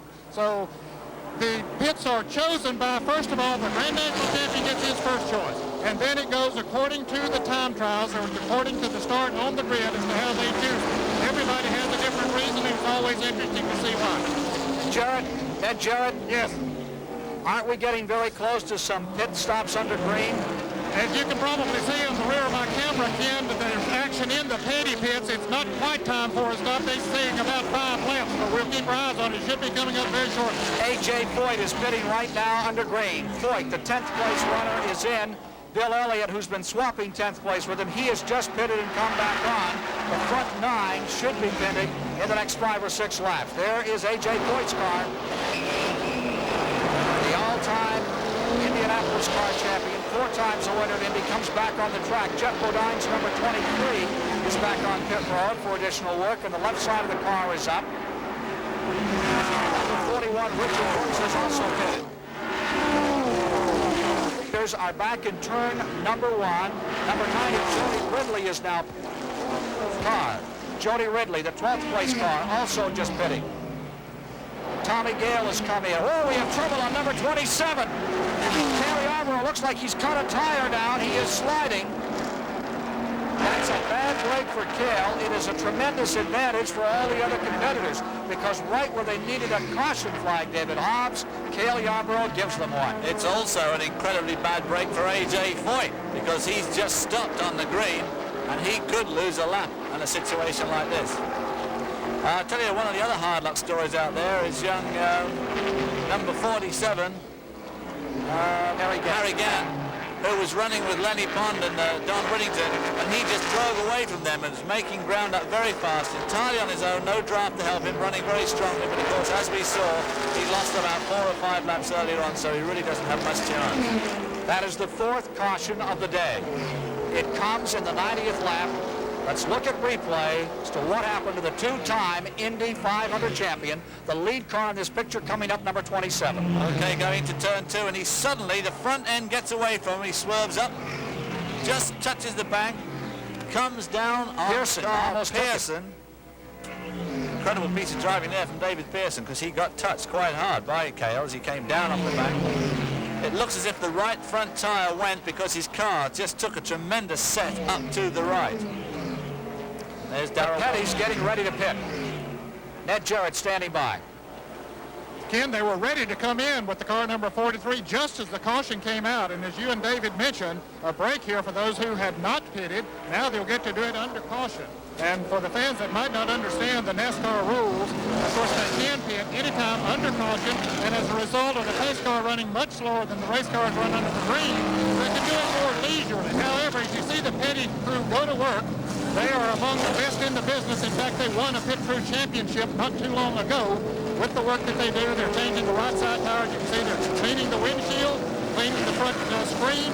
of course, giving Richard something to drink. So there's a lot that goes on during a pit stop, and you even see some of the crew members working on the rear spoiler of this car. Apparently the car is not handling exactly the way Richard wanted it to handle. So they're taking this opportunity under the caution to make those adjustments. And you can see Richard sort of adjusting traffic as they come around and change the left side too. So they changed 4 tires, put in 22 gallons of gasoline, and while all else. And now let's go to Brock Yates. I'm down here in the Cale Yarborough pit. As you can see, the automobile has had some serious damage. The right side front tires were badly scuffed. The right front was flat when they came in. Now they're jacking up the left side. The left rear tire is soft and flat. It certainly hit the wall. The bodywork is scraped and scraped. Cale has been through some hard times out there. The crew is working furiously. The bodywork is bent. I can see some smoke coming out of the right front of the car. It looks like he's in a heap of trouble. They're going to try to get this thing put back together, but it's going to be a jury rig. A yanking on the front bodywork. Crew Chief David Ibbs is screaming orders from the front of the car. It looks like the spoiler's been bent. Now the jack comes down. Underway, but certainly a crippled vehicle. Frenzied activity on pit road. That's just part of the story. It's an individual battle for so much of the contest, and then it's turned over to 6 men. Under green, they'll pit these cars, change 2 tires, put in fuel, 12 to 15 seconds, and send them back out. Hopefully we'll get some pit stops under green and show you the choreography that goes on. There's Kyle Petty, here's Ned Jarrett. And he waited another lap until his dad had been pitted, even though, Ken, they have 2 separate pit crews for the 42 car and the 43 car. They're changing the right side tires, filling it up with gasoline, and now he's down and away. There is Cale Yarborough's tire. Want to buy a used tire, David? No, that one can definitely be thrown away. Look at the smoke coming up. That tire running at about 230 degrees Fahrenheit when these cars are running at full song. Hold the phone. Car 51, A.J. Foyt, is being black flagged. He is brought in for running the stop sign at the end of pit road. Get ready for a real... There's the black flag out on A.J. I think you ought to send Brock down there. I sure don't. Yeah, Brock, go and ask A.J. Foyt why he's coming in. Harold Kinder putting the consultation flag on A.J. Foyt's number 51. There was a warning to Foyt earlier, as you'll recall. Now they say he has run the stop sign at the end of pit road, and they want to have a little chat. That ought to be some chat. There's number 27 back. David Iff's crew still working on that machine of the 1968 and 77 champion. Doing a bit of body work. Of course, they've got plenty of time here in this caution period. This is the time to do any repairs. They'll be inspecting the track up at turn 2 where he hit the wall and slid down in front of the traffic. David Pearson's counted himself extremely fortunate that he wasn't just a few feet further behind. 28 lead changes thus far in the race. That's 1 more than a year ago, and we are not yet halfway. We are at 94 laps. And here comes Foyt pulling onto pit road. And the NASCAR official, and let's go to Brock Yates. Hold on, guys. Here comes AJ, and you can be sure he's hot because he's been called in because of his consultation. You can see that AJ is not pleased. He's a fierce competitor, always charging. Certainly doesn't like this kind of a disciplinary action, whatever the cause might be, but he is fuming. A marvelous competitor, one of the greats, a man that simply does not like to sit still. He's shaking his head, chewing gum, AJ screaming, shaking and waving his arms around. A great showman, a great race driver. Some people say the greatest of all time. A lot of people will tell you that there is no better, has been no better in the history of this sport than this man right here. AJ now 1 lap down. Chopping on that gum. What? Up to you, Ken. AJ 1 lap down. They put him back a lap for running the stop sign at the end of pit road. That's some kind of ticket. Now you see the NASCAR official standing there. There's perhaps the man that should receive the Purple Heart or some sort of courageous award. Well, that just shows the real luck of the draw. He made that green flag stop, and then 1 lap later they had a caution, and I don't know why they stopped him going out of pit lane. Anyway, they're going to dock him a One lap lap here. to go. They'll drop him on the end of the field when they come by. AJ still over there on pit road. Harold Kinder indicating 1 lap and he'll send him out. AJ Foyt has won 7 Grand National races. And of course, 1 for the Wood brothers here in 1972. Cale Yarborough is back on pit road. Number 27. And if we have a chance before we restart, and Foyt's car is now rolling. Foyt's car coming out after accepting the penalty. I would like to see a replay again, and he shakes his fist at the man with the stop sign. Gosh, I bet he does too. I find some of these NASCAR rules slightly confusing. If we could see that number 27 again and see the courageous job of driving by David Pearson. Pearson was tagged by the spinning car. Watch again what happens here as these cars get loose at 190 miles per hour. Cale Yarborough comes up, tags the wall, and as he comes off the wall, David Pearson steers away. But they touch quite hard there. It swings Pearson's car around a little bit, but he keeps control and manages to hang on to the piece of iron. Down at the bottom there, we see another car, but meanwhile, Cale Yarborough just slides around. Luckily, made no real hard contact with anything. Might have been Ricky Rudd at the bottom of your picture. But that just shows you what a great driver Pearson is. A driver with not that much experience would have sent that car spinning, skittering out of control. Johnny Rutherford on pit road. Cale Yarborough also did a pretty good job. He really had a fairly mild spin considering the speed and the fact the tire's gone. Rutherford still on pit road. He's going to go a lap down. The man who came here with the fastest car back in 1963 reported as a clutch problem.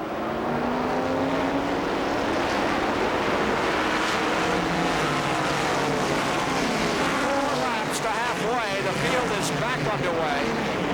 The longest anyone has led this race, Bobby Allison, for 12 laps. As we get back underway, we understand a lot of folks would like us to get reports further back in the field. We're getting reports as far back as they're being given to us from official scoring. On this restart, Bill Elliott has the lead after the pit stops. Elliott, one of those cars in the lead lap in front, but only for a moment. Here's Bobby Allison again going back in front. Neil Bonnet back into second. Position those two have favored all afternoon. Dale Earnhardt into third, and Richard Petty stays in striking distance with number 43. Bill Elliott is fifth. Coming by to complete lap number 98 of 200. The sixth place car, number 1, Buddy Baker. Well, Richard Petty has done less complaining than most drivers this week about the new downsized cars and about the handling of his car. And it's very significant to see him so close to the lead at this halfway stage of the race. And obviously, a 6-time winner of this race can never be discounted. Baker in 6th, running 7th in the back straightaway. Officially, Whittington's gone a lap down, so we move up into 7th, Ricky Rudd. Going to 8th is Donnie Allison. He is in a second pack of cars. There's your first pack, and there's the second pack, and there you see Donnie Allison just back behind that lead car in the second pack. And Donnie Allison begins to look good in the Kenny Childers car. He's running right behind Ricky Rudd. Back with the leaders. Bobby Allison on the point.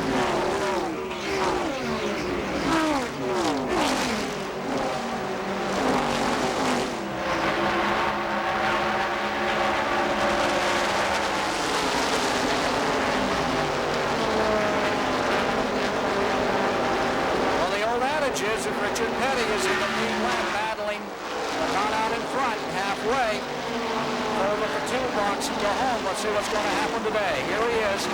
Such stout competition, though. There are so many good cars still out here running so well. As we move into the halfway point, one more lap, and they will be halfway in the Daytona 500's 23rd running. Well, it certainly is a vintage year. We have so many competitive cars now. There's more sponsors than ever in this sport, and there's more good up-and-coming young drivers. People like Ricky Rudd driving really good cars. Terry Labonte, who's been coming on so strong. We've got a really, really strong field this year. Dale Earnhardt's mother watching number 2. His dad, one of the all-time short track greats, the late Walter out of the Carolinas.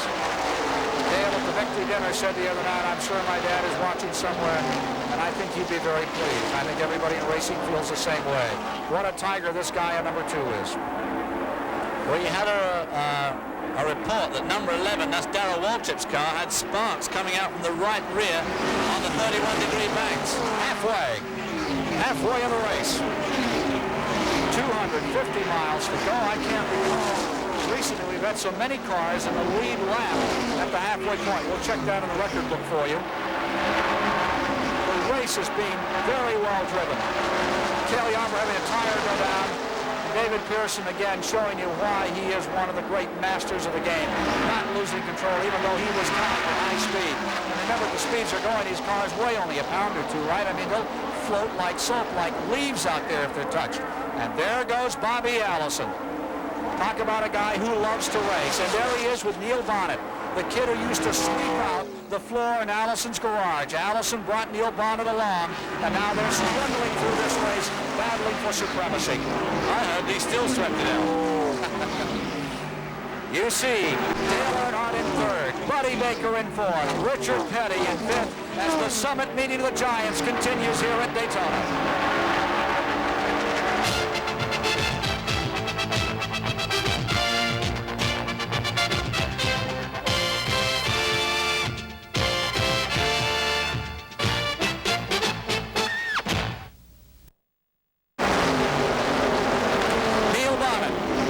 Briefly out in front. We mean briefly. Buddy Baker surges back into first place still another time as the lead seesaws in the 23rd run into the Daytona 500. Baker, last year's champion of the 500, is back in first place. Neil Bonnet in 2nd. Bobby Allison in 3rd. Waltrip being shown in the... has dropped down to the 6th in that report. Continue to swap these positions, seesaw from one lap to the next. Let me give you 100-lap, 250-mile halfway rundown. They were averaging 156.631 miles per hour, nowhere near the record of 173.5111 by Buddy Baker a year ago. A report on Waltrip's car. Let's go to Ned Jarrett quickly. Again, you mentioned you had a report with sparks coming from the car. I talked with Junior Johnson, the owner of the car. He says what is happening, that they're running such a soft setup, and that is softer springs than normal here at Daytona, in order to stabilize the cars, that when it hits some bumps occasionally, that the exhaust pipe would actually hit the pavement. But he says it's not bothering anything and everything's okay. At 250 miles, the official rundown at halfway was then Earnhardt first, Allison then second, Petty then third. With the 4th position overall, Baker. The 5th position was Elliott. The 6th position on the field was Waltrip. 7th was Rudd. 8th at halfway was Jody Ridley. 9th was David Pearson. 10th was Elliott Forbes-Robinson. 11th was Joe Milliken. 12th was Richard Childress. And 13th on the field was number 42, Kyle Petty. In the 14th position, a lap down, was car number 27. And that's the car you saw spinning, Cale Yarborough. The 15th position, also a lap down, Benny Parsons. The 16th position, a lap down, and being put a lap down, this is A.J. Foyt. The 17th position rests with Lenny Pond. The 18th position, Dick Brooks. 19th on the field, Bill Ellswick. Going 20th, Stan Bennett. The 21st position belonging to Johnny Rutherford, 2 laps down in 22nd position, number 12, Donnie Allison.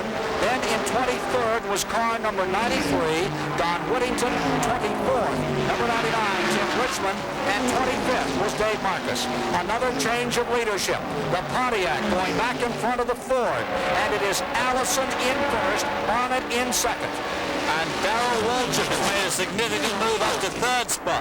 I don't know about sparking, but his car is definitely still smoking, and he's there, sandwiched in 3rd spot between the between the Thunderbird, Neil Bonnet, and Buddy Baker, running very strongly in that number 1 car. Onto the pit road comes Benny Parsons, car number 15. To Buckheads. Ken, it's the middle of a very nasty afternoon for Benny Parsons. He was expecting to do very well in this car. He stopped earlier with a soft tire. That put him a lap back. Now he's He's got some heating problems. They're adding water.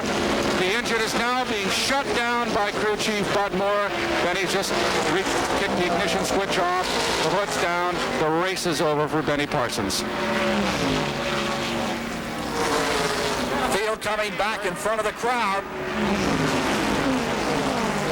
but not all the crowd. In the midst of the race and all this battle, there's a few folks out there that have some other things to do today. Well, they want to spend a bit of money. The concession stands here do a roaring business in T-shirts and hats of all their favorite drivers, Darrell Waltrip, Richard Petty, and all these people can take home these souvenirs from Daytona. There we see Benny Parsons taking home his souvenir of the day, which is unfortunately not as happy for him. Bud Moore is number 15 being rolled back, still another lead change. And Bonnet, which is that number 21 back on the point. Tony Baker in third, Darrell Waltrip in fourth, and right behind him is Neil Earnhardt In car number 2. Then following him is Richard Petty in the 6th position. Right now following the 7th. And we have Jimmy Means back on pit road, the Alabama driver, bringing his car in.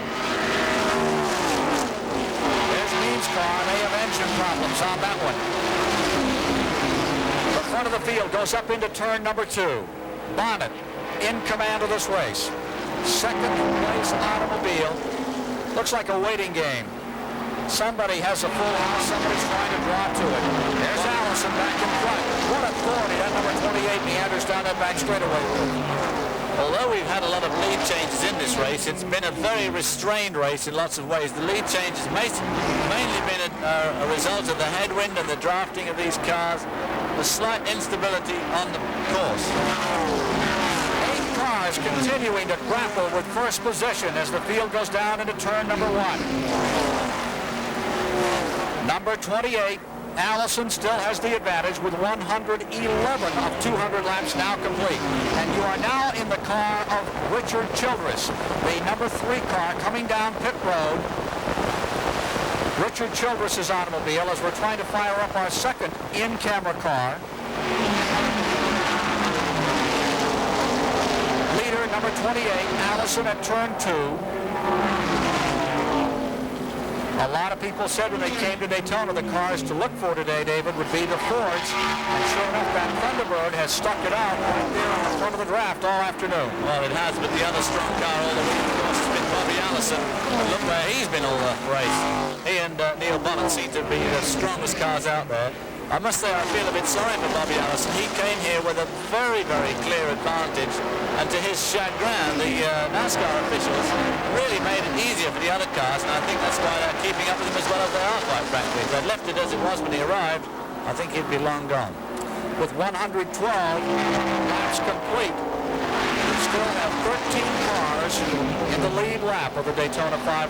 We have now completed 280 miles of competition. Now there's Richard Petty, still putting on some pressure. Oh, that's Kyle Petty. Kyle Petty in number 42, and remember he was running 13th on the field. Back there with him is car number 86, Elliott Forbes-Robinson, just in front of him.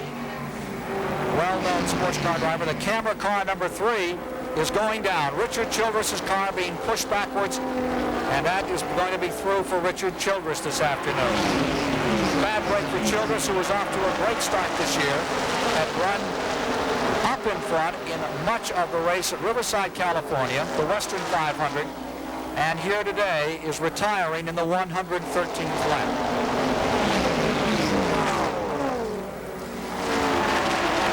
Bobby Allison stays out in front, still struggling to win his first Daytona 500, rather his second Daytona 500 as Neil Bonnet tries to win his first.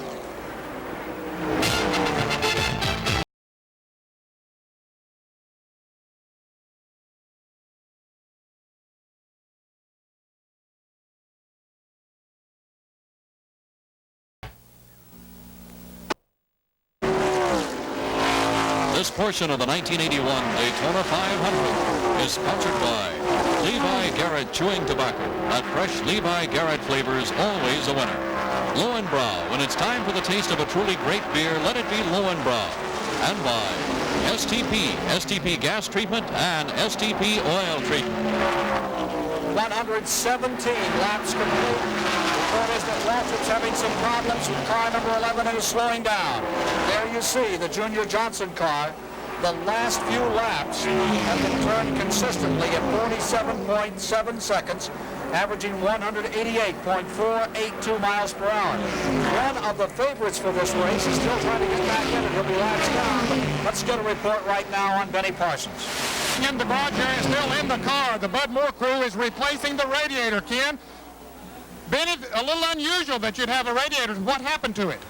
I guess something flew up off the racetrack, went through the grill and into the radiator. Not holding it. Boy, this just hasn't been your day. Definitely hasn't, not today. Benny, why are you staying in the car?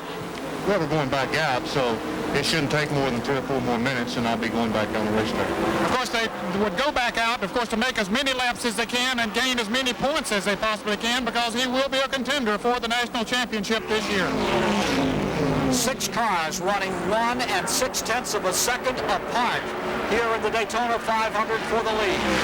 All of a sudden, popping out in the last lap, Allison is pulling away, number 28. Just flat left of number 21, Bonnet, has pitted. His partner through most of the race, Neil Bonnet, is now on pit road. Is this an unscheduled stop is the question here. Here's number 21 in. 11, Waltrip has gone to the garage. This must be an unscheduled stop for Bonnet. I can't imagine they've done enough laps yet to want to come in again. Not all that long since we last had a caution. Changed the right side tyres, obviously filled it up with fuel. And away he goes, laying some tyre smoke. Getting in those rear tyres. Ned Jarrett said earlier that Benny Parsons was going to be a contender for the championship. He certainly will, because those Fords are running extremely well this year. Let's go to Ned Jarrett. They just pulled the car number 11 into the garage. Darrell, what went wrong? I don't know, Ned. It blew up. Oh, so it's the engine then? Yeah, I don't know what it was. We just really got the car where I could drive it, where it felt pretty good, and I just started to try to go for the lead the first time all day, and something happened to it. I'm not sure what. Darrell, when you say you just got in the car to where you could drive it, were they making adjustments on it? Yeah, we were changing the wedge around in the car on every pit stop, and we just finally hit it on that last one, and the guys were doing a great job, and we were about to overcome the problems we were having, and I was beginning to feel comfortable, and then something happened. Well, you've had a lot of success here at Daytona up until right now. You'd taken, I think, about $87,000 or $88,000 away from here before this race started today. Well, we were hoping to do well today, Ned, just for the national championship. The points are today, and they haven't other races paid any points, so it really put us behind the 8 ball. We fell out at Riverside, and we're out here again today, but I know Junior and all this Mountain Dew bunch will come back real well. So your first Daytona 500 win is still somewhere else? Yeah, it is. I hope maybe next year. God, well, I'll tell you, Ken, it's awfully hard for a fellow to smile under this kind of circumstance, but he managed one. Distressing time for Darrell Waltrip, having to fall out in the 118th lap of the 23rd Daytona 500. Covering up intense disappointment there. Like the true racer he is, put on a tremendous display this afternoon. Absolutely violent disappointment for him. The action continues to swirl around Bobby Allison and his Pontiac. It stays in first place. Now the second place car has been reported as car number 1. They can see trying to make a run for it here today, but nobody at this point seems to be able to stay with him. He may be able to run by his lonesome. Well, we saw that in the qualifying race, and he is in fact putting quite a lot of daylight between himself and Buddy Baker in car number 1. The only thing is, at this stage in the race, is how is Neil Bonnet going to drag himself up through that multiple car draft? If he can catch up with him again, he's the only man here that can really stay with him. Allison pulling away that bunch of guys. Getting some slower cars now between himself and the hounding mob behind him, led by Buddy Baker, who's also put a bit of distance between himself and Ricky Rupp. Foyt slowing down, coming on the pit road, retiring. A.J. Foyt is out of it. A.J. Foyt going back to the garage area, number 51, has dropped out of the race. Back in a year ago, he had trouble early on in the going. There you see him going back around the garage wall. We will try to get a word. Don't send me down, pal. Number 28. There he is. Bobby Allison still in front. Don Allison's car, number 12, is on pit road. He is 2 laps down. Kenny Childers' car. They had a bad day today too. Donnie Allison, a very strong runner here at Daytona, but this again, another driver whose day it is not. Slowing down dramatically through the tri-oval, going very slowly into turn 1, number 21. Something is amiss with Neil Bonnett's number 21 Wood Brothers car. The spoiler is loose on the left rear of number 21 down in turns 1 and 2. Car number 28, Allison in front. The guy he ran with in the first half of the race is having real problems.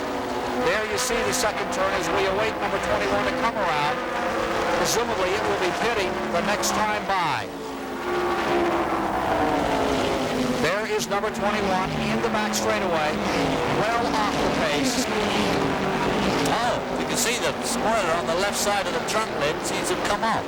It's broken right down. It's their split spoilers. It looks like the left half has dropped off. Battle 15, Benny Parsons is going back on the track. Parsons has changed the radiator, and he is returning to the focus. Here is 21 coming in, Bonnet.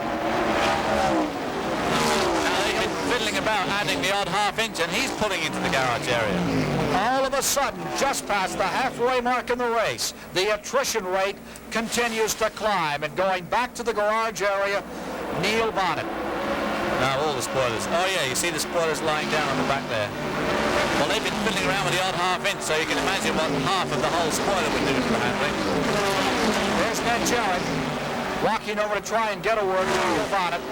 Allison having trouble. Remember, those 2 cars running together usually run faster than 1 car by itself. Down to Ned Jarrett. Think what went wrong?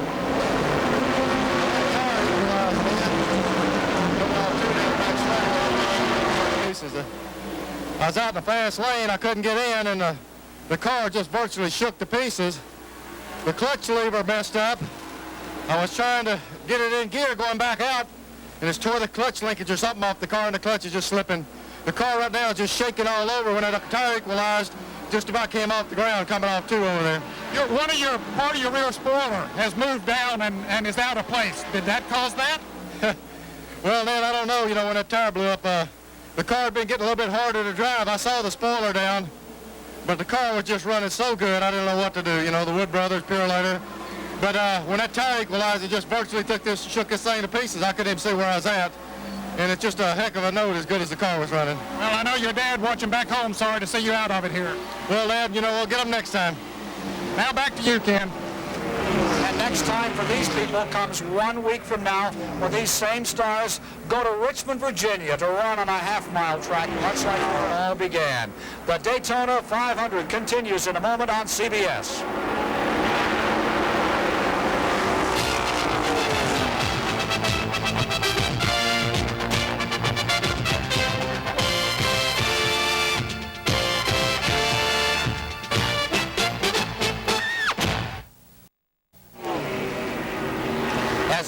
Forbes-Robinson and Joe Milliken pit.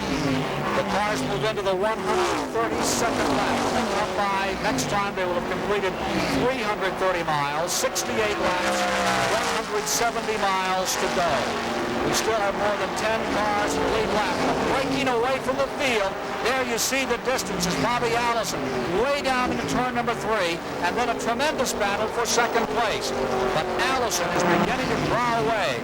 The Waddell Wilson prepared, number 28, running in a solo performance at this time and looking outstanding. Well, he must have 700 or 800 feet of daylight between him and himself. Buddy Baker here in car number 1, and look at that group trying to take away third spot. Ricky Rudd, Richard Petty, Dale Earnhardt. Ricky Rudd in third, Richard Petty in fourth, Dale Earnhardt in fifth as they exit the tri-oval, and running in sixth down on the inside. David Pearson beginning to move in again. David Pearson, number 16 there. David Pearson, the Silver Fox, also running the only Chevrolet Monte Carlo here. Sort of car that people say wouldn't run at Daytona, but not in the hands of David Pearson. He's right there. Harry Gabb has pulled on pit road another time. Let's check the attrition rate for you as Harry Gabb comes back on the track. We're up to pit stops under green this time. 8 cars have officially retired from the race. Blackie Wengren crashed early on. He's all right. Blown engine on Terry Labonte. Childress Hill wrecked his car. Richard Childress out. The leader is pitting. Darrell Waltrip is out. A.J. Foyt, Neil Bonnet, and Kyle Petty is the latest retiree as we watch Bobby Allison pull on pit road. And Buddy Baker pulls on right behind him. This is where pit work in NASCAR racing, NASCAR Grand National Racing, is so important. To Buckhays. Suddenly, Buddy Baker's come into the standings here very quickly. I just talked to Hoss Ellington to say the car's running very, very well. Buddy's very pleased. The windshield is holding together, and they're in this race. Indeed they are. There's Allison coming back on the track. This is going to switch the positions around. Ronnie Thomas may be folding up his hand today and stepping away from the table. He started to come out, and now the car is running amiss down on pit road. Now we have a car stalled in pit road in the fast lane of pit road. That's going to cause trouble. That's Ronnie Thomas, number 25, having problems with his red and yellow car down here. Ricky Rudd pitting, Dale Earnhardt pitting, and something is amiss on Rudd's car. Yeah, the rear brakes locked up when he tried to slide into that gap there. These pits are getting pretty congested. There's the car that's having trouble out there in the fast lane on pit road. At 130 laps, 325 miles, just before the pit stops began, we had 7 cars running the lead lap. They were Allison running in first with the second position at that time belonging to Baker, the third position to Rudd, the fourth position Earnhardt, fifth Petty, going 6th was Pearson, 7th was Elliott Forbes-Robinson, 8th, as we watch Petty pitting, was number 90, Jody Ridley, with the 10th position Elliott, the 11th position to Milliken, 12th on the field was Pond, the 11th on the field was Pond, and 12th was Cale Yarborough. 13th, 2 laps down, was Bill Ellswick. 14th was Stan Barrett. There's your new leader, number 16. 15th was Johnny Rutherford, and running 16th was Don Whittington. Now that was at 130 laps, 325 miles, with the average speed at 163.021, not a record. The record 172.540 by Buddy Baker 1 year ago. And David Pearson heads for the pits. Pearson, 105 Grand National wins in his career. Won several Firecracker 400s here on the 4th of July. And has picked up one Daytona 500-mile victory. That incredible finish when he and Richard Petty crashed coming out of turn number 4, spun down into the tri-oval, and Pearson limped across the finish down to the grass to win the race with Petty second. The action, look at the side of David Pearson from his brush with Cale Yarborough earlier in that 90-mile-an-hour shot up in turn number 2, and he's still out there. The Silver Fox comes back on the track. Wholesale change of positions. We will continue with more live coverage of the Daytona 500 after this word from your local station.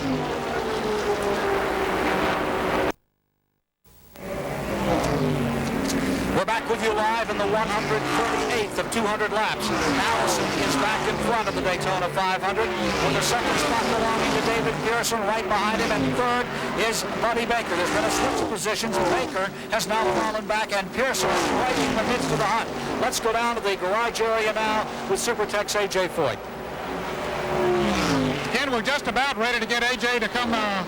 We're standing by with Jim Gilmore here right now. Foyt was ready to come out of the truck, but he's getting his paraphernalia together. He's in the process right now of coming out.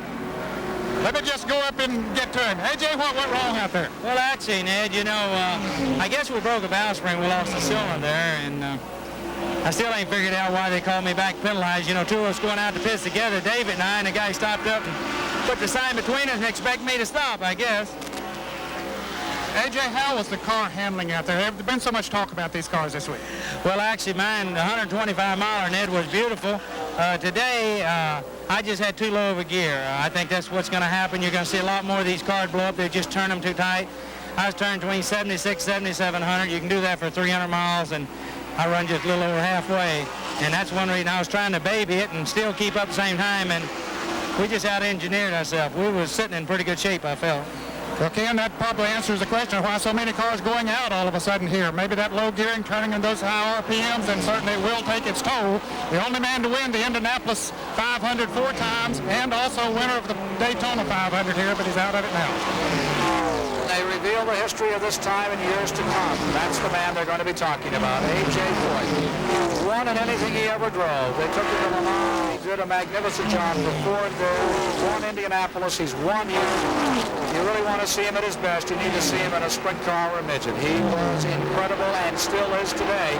And don't forget, when it comes to Derby time or Belmont time, you may see A.J. Foyt with a winner there. Loves the nags. Bill Ellswick, number 57, has been black flagged. His crew wants him in. Buddy Baker's wound in the leader, Bobby Allison, as they go into turn 3 and 4. High, right up above that top line. And there's Kelly Albro running a bit further back. And here come the leaders pounding right behind them as they move through traffic. Back to the trioval.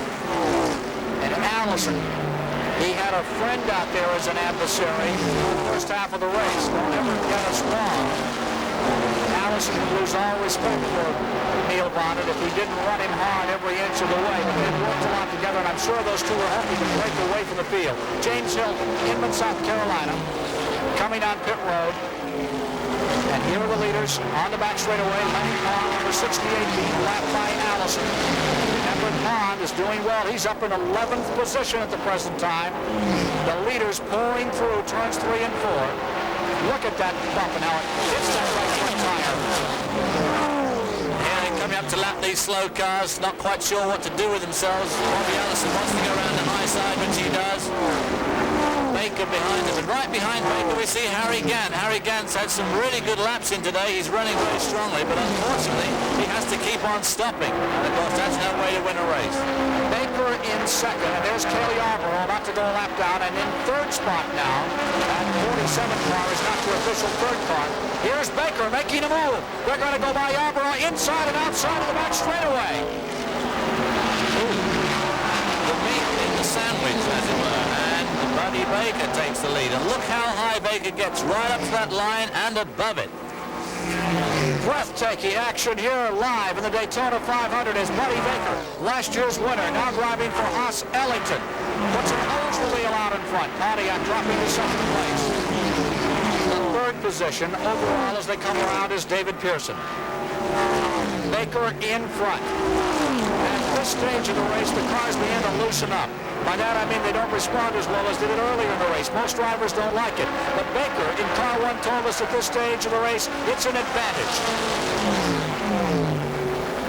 As the race goes on and the cars are loose, then my chances get better and better because a lot of guys won't ride uncomfortable, and I will. Well, you can see him use, look at the track he's using up right up there in that top lane within inches of that wall. And of course, as you said, Buddy Baker likes to really drive these cars. He likes to manhandle them around. The faster the speedway, the better he seems to like it. Here in Talladega are his places. And Harry Gant's right there with him. Harry putting on a great show, but unfortunately too far out of it to count. 140 lap rundown, 350 miles complete. They are working lap 145. At that time, Allison was your leader, Baker second. That now has fluctuated. Third spot, Pearson. Fourth spot, Rudd. Fifth spot, Earnhardt. Sixth spot, Petty. Seventh, Jody Ridley. Then in eighth was Elliott. And running ninth was Milliken. In 10th, a lap down, Elliott Forbes-Robinson. And there is Gant getting a lap back from the leaders. Harry Gant moving around, as you see in your picture. In number 47 to get a lap back. The 11th position was being shown as Cale Yarborough. In the 12th position, Lenny Pond. 13th position was Donnie Allison. 14th was Stan Barrett. Going 15th was number 57, Bill Ellswick. And 16th was car number 98, John Rutherford. That was at 140. The field is now in the 146 lap. And car number 16, that's David Pearson lying in 4th spot, has got smoke coming out of his car. We'll try to focus on car number 16 here. Update that story for you. Here he is on pit road. Work going on. Number 28, Allison back in front of Baker as they swap it another time. And young Ricky Rudd hanging on there very, very well. Ricky Rudd was the Rookie of the Year in 1977. Driving the Junie Dunleavy. He's driven 2 or 3 different cars since then. But this is his first year in a really strong car. Drivers beginning to get a little mentally fatigued, physically run down. The wind just as stout and stiff as it was when the race began. Some 35 to 40 mile an hour gusts, and you get out here and if it touches you just right, it'll set you a sail as it did John Anderson in the 125 and send you on the road to disaster. Right now, Allison trails along behind Harry Gant. These two did a lot of short track racing together several years ago. And everywhere you go, you'd find Harry Gant in a modified car. Now here he is with Allison. Remember, Gant is running a couple of laps back. More than that. Allison running on the point. Buddy Baker looking stronger as the day progresses. We are 147 laps into the Daytona 500.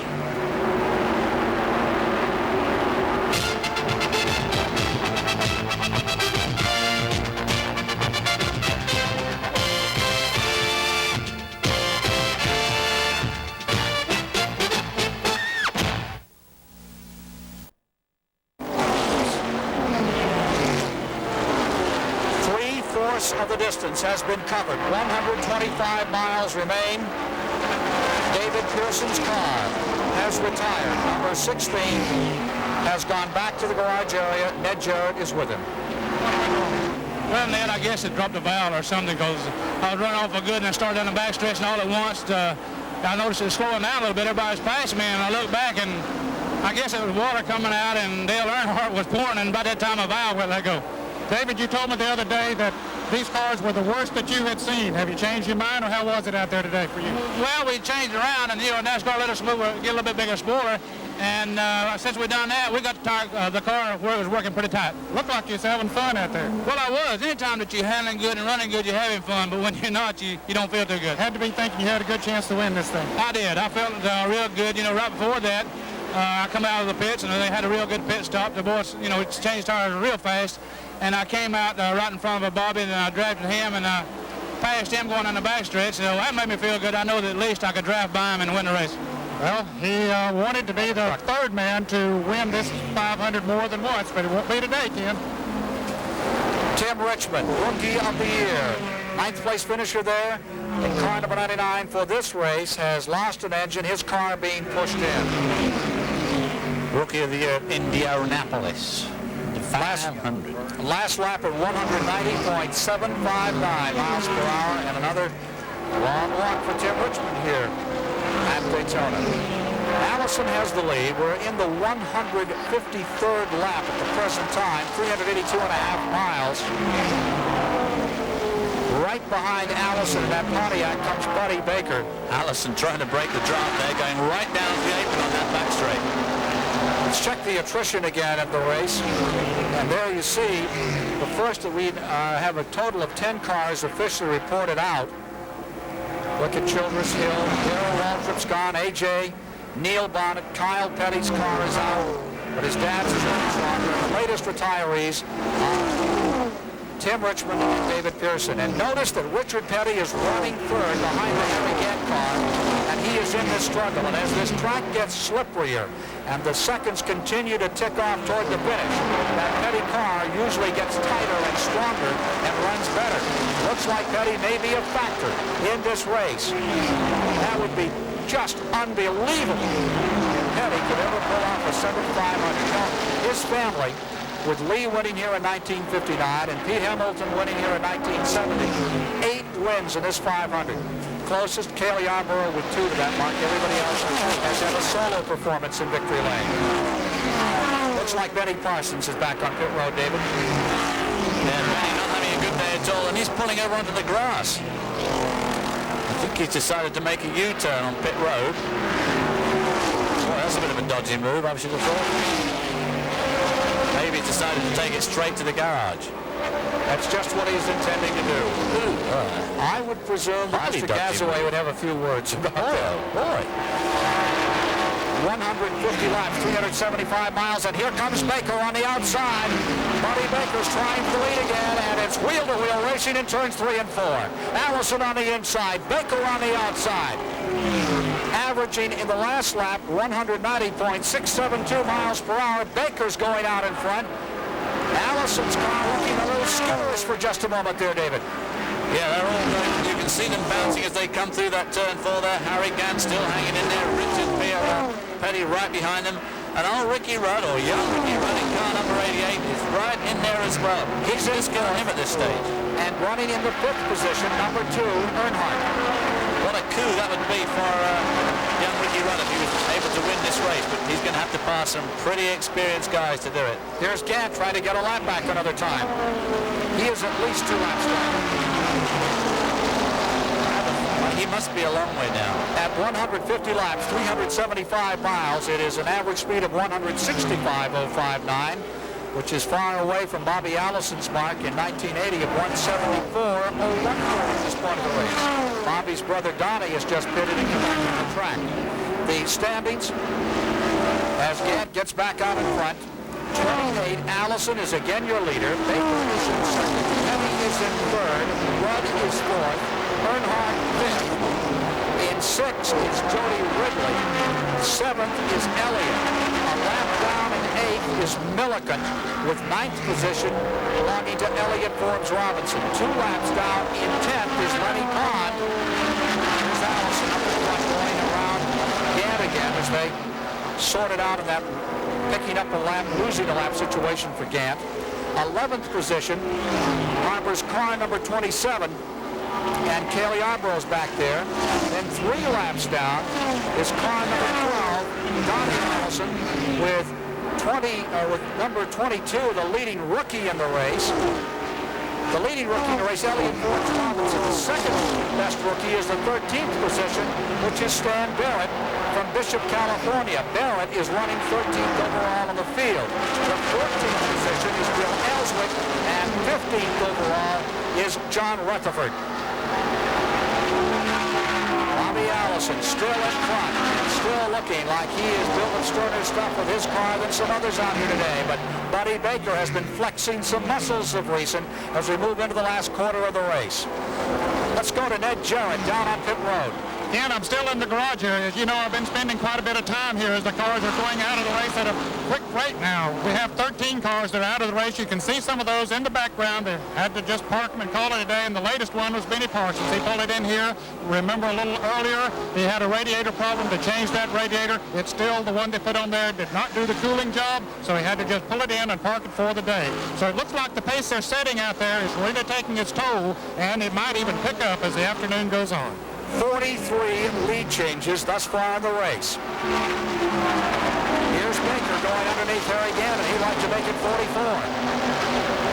Coming around this time, there will be 159 laps on the books, 397.5 miles complete.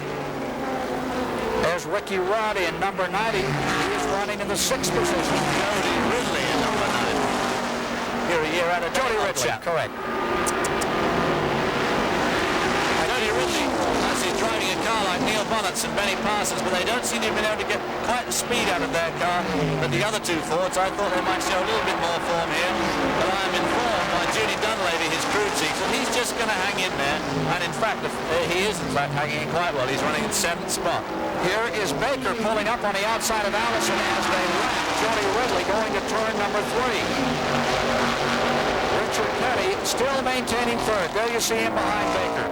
It's at this stage of the race that fatigue starts to play a factor, and according to Richard Petty, the worst part of this race is not physical. Actually, the cars don't drive any harder or anything. You just have to do more driving than what you used to. But the driving part you don't worry about. It's just the idea of saying, you know, if I mess up a little, that man I'm running with messes up a little, we can be in big trouble. He never said a truer word, as we've seen before many times on this television screen. When these guys have a crash, it very often, almost invariably, involves someone else. There we see Bobby Allison, number 28, leading Buddy Baker, number 1, down the back straight into turn 3. Baker on his own seems to be able to run lower than the others. Richard Petty is now pulled up to 3rd spot, right behind Buddy Baker. Harry Gant still in there, number 47, but of course some laps off the pace. Right behind Gant is Ricky Rudd and Dale Earnhardt. Maybe Dale's just biding his time. Let's go to Brock Yates. Ken, I'm with Lenny Pond, the latest retiree in the 500. Lenny, of course, the question, what was it? Well, somehow the engine going in the backstretch. The engine just failed going in the backstretch, and I blasted it, and the oil pressure just shut off. I get something, got any rock go up, pop up or something. Lenny, we're starting to get a real rash of retirements. All of a sudden, a lot of valves are breaking and engines are blowing. And do you think it's a symptom of these new race cars, or do you think it's a problem with just a routine problem? Well, I think everybody had to run a pretty low gear to run fast because you can't run through the turns like we used to running. We used to run through them flat open just about all the way, and all day long. And now you can't run. I couldn't run about 5 or 6 laps wide open on the racetrack. Do you expect we're going to get some more people falling out of here? Do you think we're going to get some more people falling out of here before this is over? Well, I don't know. How much more racing we got to go? About another 100 miles, a little less. It'll be some more break before the 100 miles is over. Okay. There's a prediction, Ken. Let's see what happens. Back to you. Here's another one of the neat guys. He has been one of the star-crossed drivers on the Grand National Tour for a lot of years, but one of the very best. Lenny Pond out of this one. 162 laps complete. Still Bobby Allison, and the gray silver ghost leads the Daytona 500.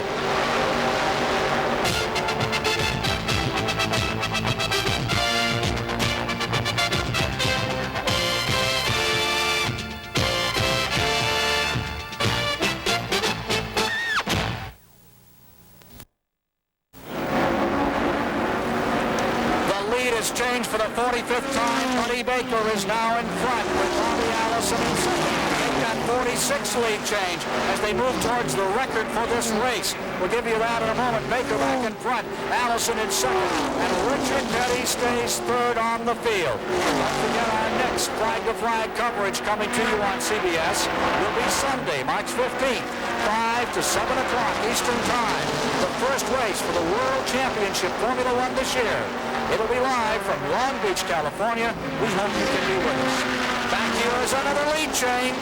Make it 47 as Bobby Allison goes in front. Dale Earnhardt dives to the inside and takes second. Or tries to take second. No way. Dale Earnhardt about to get boxed in there by a back marker or a slower car.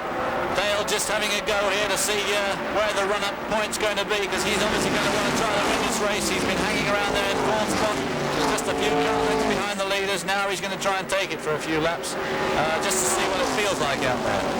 14 cars out, latest retirees, Cecil Gordon, James Hilton, Lenny Pond. They are the latest retirees. 14 of the 42 starters are out, and now Earnhardt begins to put the pressure on. One more pit stop. It'll be crucial if it's under green when they turn these cars over to the team on pit road. There's Dale Earnhardt, defending champion of NASCAR, making a run at Bobby Allison, who has a very shallow lead as he comes out of turn 4. I thought I saw a bit of smoke coming out of either Dale Earnhardt's or Bobby Allison's car there as they went into turn 1 that last time around. An astonishing race as they wheel down through the tri-oval and go back into turn number 1. The crowd on their feet about this one. They're sensing that it's building for some sensational kind of finish. Allison in front, but he's been run down by Baker, and Baker's car is handling very loose at the present time. Let's go to Ned Jarrett. We're standing by with Maurice Petty. Of course, he's the brother of Richard Petty out there. Richard's style over the years has been just hang in there as close as you can and then make a move at the end. Is that sort of the way it's working today, Maurice? Well, we're just sort of hoping we can hang on long enough to be there when the end comes around to have a shot at it, so we'd all got our fingers crossed. What do you talk to Richard about on the radio? They just give him the time. Dale gives him the time. What everybody else is doing, they caution. He tells him there's a caution, what the wreck is. But you don't give him no advice on driving, huh? No advice on driving. He does his own style. Well, Maurice did a little bit of driving himself about 15 or 20 years ago. They're due for their last pit stop, or what they hope will be their last pit stop, in about 5 or 6 laps.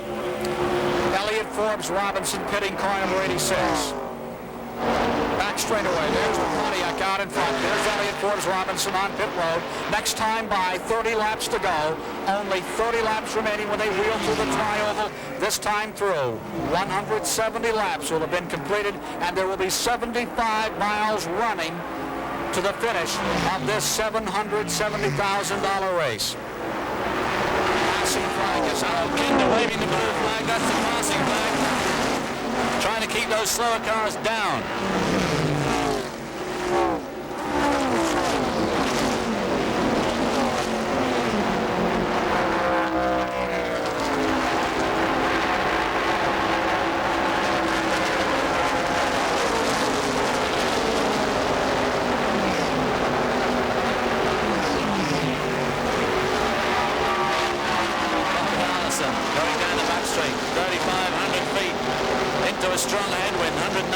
miles an hour as he goes into turn 3 and 4.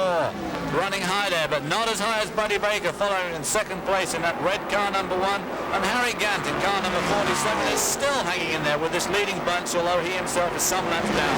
And there we see the blue flag. This is given to the drivers, the slower cars, to tell them to move over. The hot shoes are coming through. And of course, in NASCAR racing here in Daytona, that means stay to the low groove. Give the high, fast lane to the faster cars. Some people acknowledge it, some don't quite so well. We have the same flag in road racing, and it basically just means move over. Baker trying to fend off Dale Earnhardt, who stays right with him. Baker into 3 and 4 again.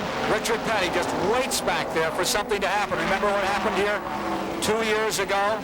Petty just sat there and waited, and at the finish, now we had all kinds of action. There we see Baker, Earnhardt, and Richard Petty hanging into third spot.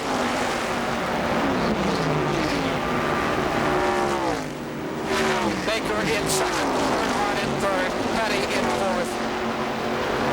47 is back on pit road. I think we're about to see a rash of pit stops on the green.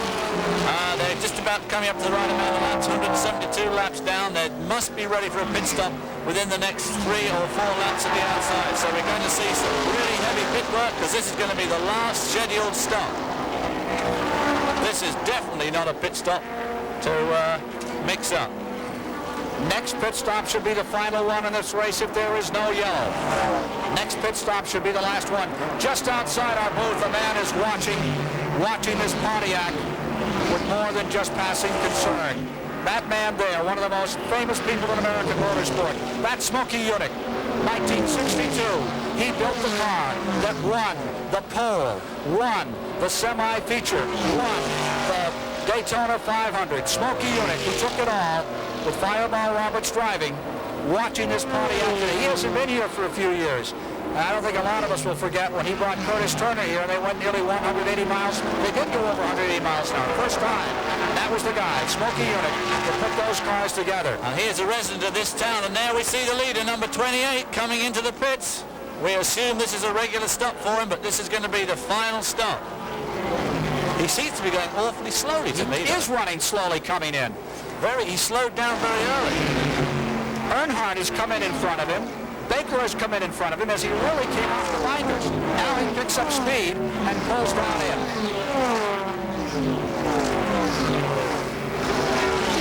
There is R28. Let's go to Brock Yates. They came in quickly. They're a little bit surprised. The engine, they were out of gas. The engine's just been fired up. Certainly Bobby Allison fell out because they were planning to come in another couple of laps. It was a surprise stop. They changed the two to right side tires and they're back out, but it could have been a major disaster if he'd run out of gas a little bit earlier than he did. Well, that's going to build some suspense into this one. If they run to the finish from here, we've had 2 cars come in and get back out. Ricky Rudd's waving his hand there out the left side of the car. Now, what's his problem? Now, remember, he has no radio, so he's communicating by hand signal, smoke signal, or any way he can to J.C. Elder about his problems today. 170 laps complete, 425 miles officially down, and the speed is 167 miles per hour, as opposed to Baker's record a year ago of 176. And there we see guess who in the lead of the Daytona 500. Car number 43, Richard Petty, 6-time winner in this Daytona 500. Ricky Rudd, number 88, following him. Buddy Baker, number 1, third. And Bobby Allison dropped back to 4th spot. Seems like old times. Richard Petty back in front of the Daytona 500.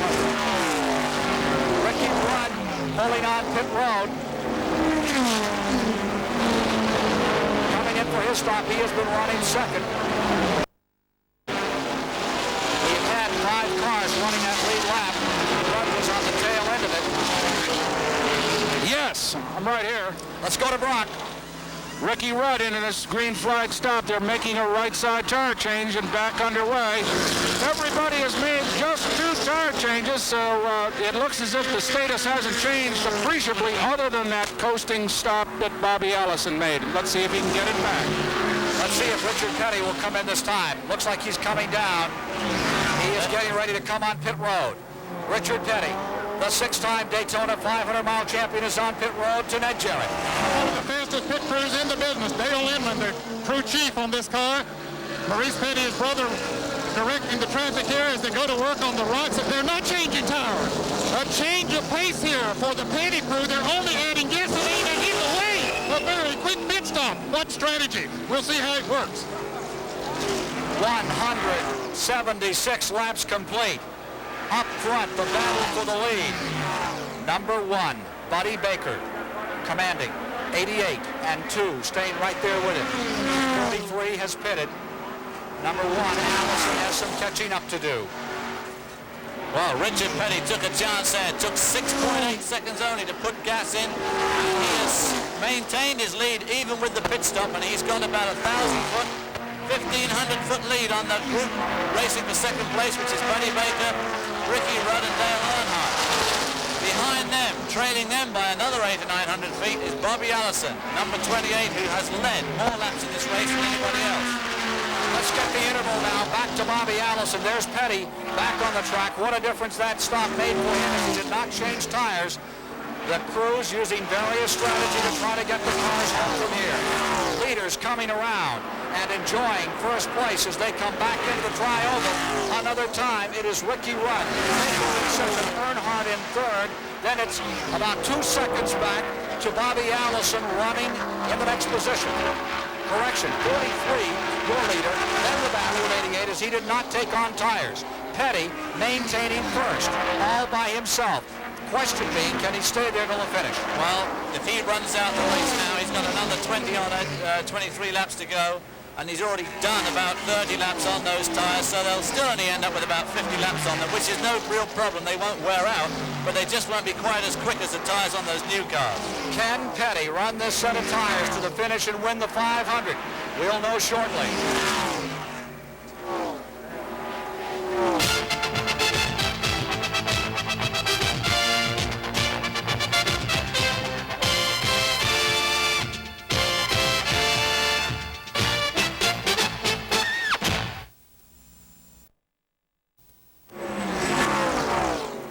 A piece of pit stop strategy by number 43, Richard Petty, may be the catalyst that gives him a victory here for the 7th time in the Daytona 500 this afternoon. Right now, he has the advantage. Bobby Allison is back in the 5th position and trying to catch up with 3 other people who are, number 1, Buddy Baker in second, the 88 car of Ricky Rudd, the 2 car of Dale Earnhardt, and rapidly running them down is the man who sat on the pole, Allison. Let's go get the story from the number 43 pits. Here's Ned Jarrett. Again, as we noted, the Petty crew only added gasoline, and they only added 1 can. These cans hold 11 gallons. Now, when Petty pitted, there were still about 55 miles to go. They can run about 100 miles on a tank of gasoline here, and he was pretty close to out when he came in, so that's going to be very, very close, particularly with him out there running by himself. When they run in a draft, they're able to conserve some gasoline, but now he doesn't have the advantage of those front-running cars to draft off of. Of course, he picks up every slow car he possibly can, but will he burn more gas? Too much so that he can't make it on the gas that they took on. It's going to be awfully close, as his pit crew here reports. Well, not changing the tires was a really not much of a gamble, but not putting in that second can of gas is going to be incredibly close, I would imagine.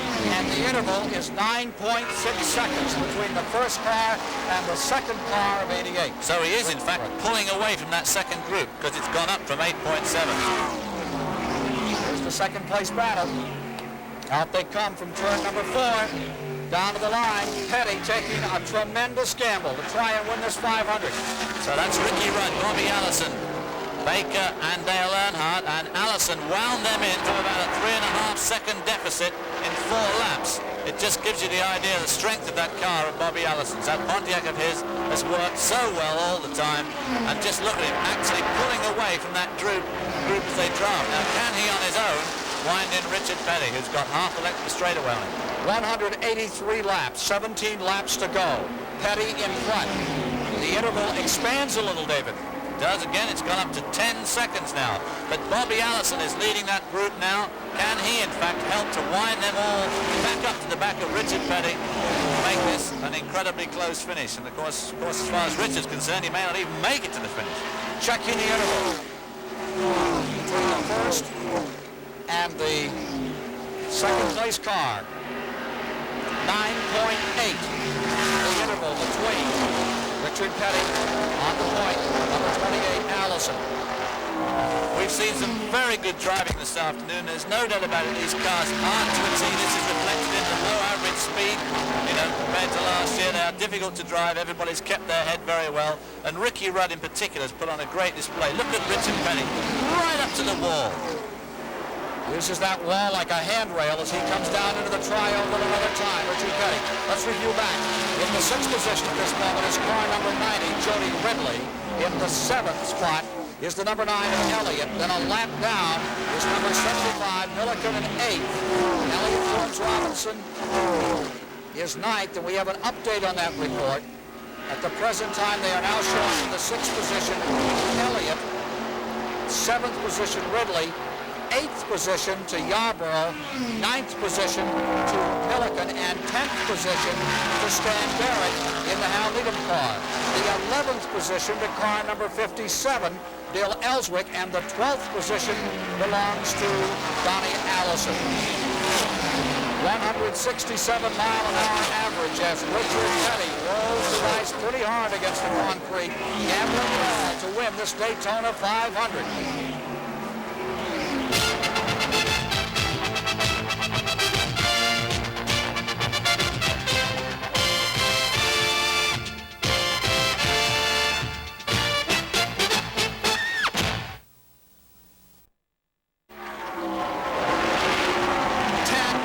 To go.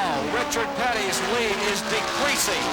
His lead is now down to 8 6/10 seconds. What's the strategy? Ned Jarrett has a report. Dale Inman, the crew chief. Dale, you've had the stopwatch on every lap. What's happening?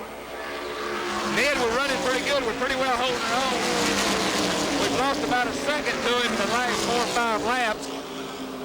He's coming up on some lap traffic. Right What's now, that? we just picked up about a half a second on a draft car, so we got 10 laps to go. And right now we got a 9-second lead. And he lost a little ground that lap, and we gained a little bit. So there's 10 hard laps to go, Ned. And you're going to be pretty close on gas, aren't you? It's going to be close on gas, but we're safe on gas, Ned. Hey, that's Dale Inman. He's clocking it off here, Ken, hoping that they can count him down and see Bobby Allison a little distance behind him when the white flag drops. Lapping the 10th place car, number 22, Stan Barrett, is number 43, Richard Petty. Interval stays. It's gone back to 9 seconds. Second place car is Bobby Allison. He's led it almost all the way, but now Richard Petty once again is exerting the strength of his Petty team. He first came here for the very first race in 1959. His dad won it. He went out early in the going that year, but here he is coming on strong today, going for his 7th. And we saw the blue flag, Harold Kinder waving the blue flag at this flock of slower cars, and Richard Petty's got to wind his way through, going high through turns 1 and 2, up to onto the back straight. He laps Bill Ellswick. He goes after Sanders, the rookie, in the Henley Gray car. Petty is caught in traffic, and Allison's coming down out of turn number 2 and gaining some ground back. Bobby Allison is definitely gathering ground back as car number 43, Petty, goes up into turn number 3. Allison is still 9 seconds behind, and we're down to only 8 laps to go. Well, it will be 8 laps in about another half a second. Let's go to Brock Yates with Waddell Wilson. Waddell, one simple question. Can he catch him? Can he catch him? No, I don't think there's enough time left. He gambled, and it looks like he's won by doing it. Although we can unbreak it all the way on our right side tire. The gamble was on Petty's stop. Could you have made it if you hadn't run out of gas on the last stop? I didn't. Okay. It's so noisy down here, Ken, that I can't really make any sense with him, but he appears to have conceded this race. Waddell, one more question. Was the gamble on Petty's part what beat you, or did you run out of gas as well? Well, see, we run the car as far as it go on gas, but see, not only did we have to go to the second can of gas, we had to change our right side tire. And I think all they did was one can of gas and take advantage over us. Okay. Waddell Wilson, a dejected man, and certainly a brilliant victory for the Pettys if they can pull this off against a much faster automobile. Petty ready to try and lap Jeff Bodine and Cale Yarborough as he exits turn 2. Checking the interval another time. Checking him as they go down the back straightaway. Allison had clear sailing the last lap where Petty had to get around some traffic. He still has a 9-second lead and with only 7 laps to go. They aren't winding him in at all. They're making no appreciable ground on him at all. Jody Ridley pulling into the pits, number 90. Crowd in 7th spot. Just can't believe this one. It looked like it was going to be Allison's almost all day, but in the last moments, it was in the very last lap in 1979 when Bobby Allison, Donnie Allison, Cale Yarborough, remember it was Bobby and Cale that were involved. Donnie pulled around. Well, now this time, it's been Bobby and Richard right toward the finish, and it's been the pit crews that have made the difference. 5 laps to go next time by. I'm not counting the fact that Richard Petty has won this race yet because there are 5 laps to go and no race is won until the checkered flag is dropped. But if he does win, it'll be absolutely unbelievable because the Bobby Allison Pontiac has been the strongest car all month, and it was clearly the strongest car in this race so far, having led 117 laps. Petty comes across the line. We're checking on that interval back to the second place car at the last. Allison. Interval stands at 8 7/10 of a second. 8.7 laps running down. Running to 196 right now. And Buddy Baker and Dale Earnhardt, for some reason, have dropped right off the pace, and it looks like young Ricky Rudd could finish up a very strong third in this race.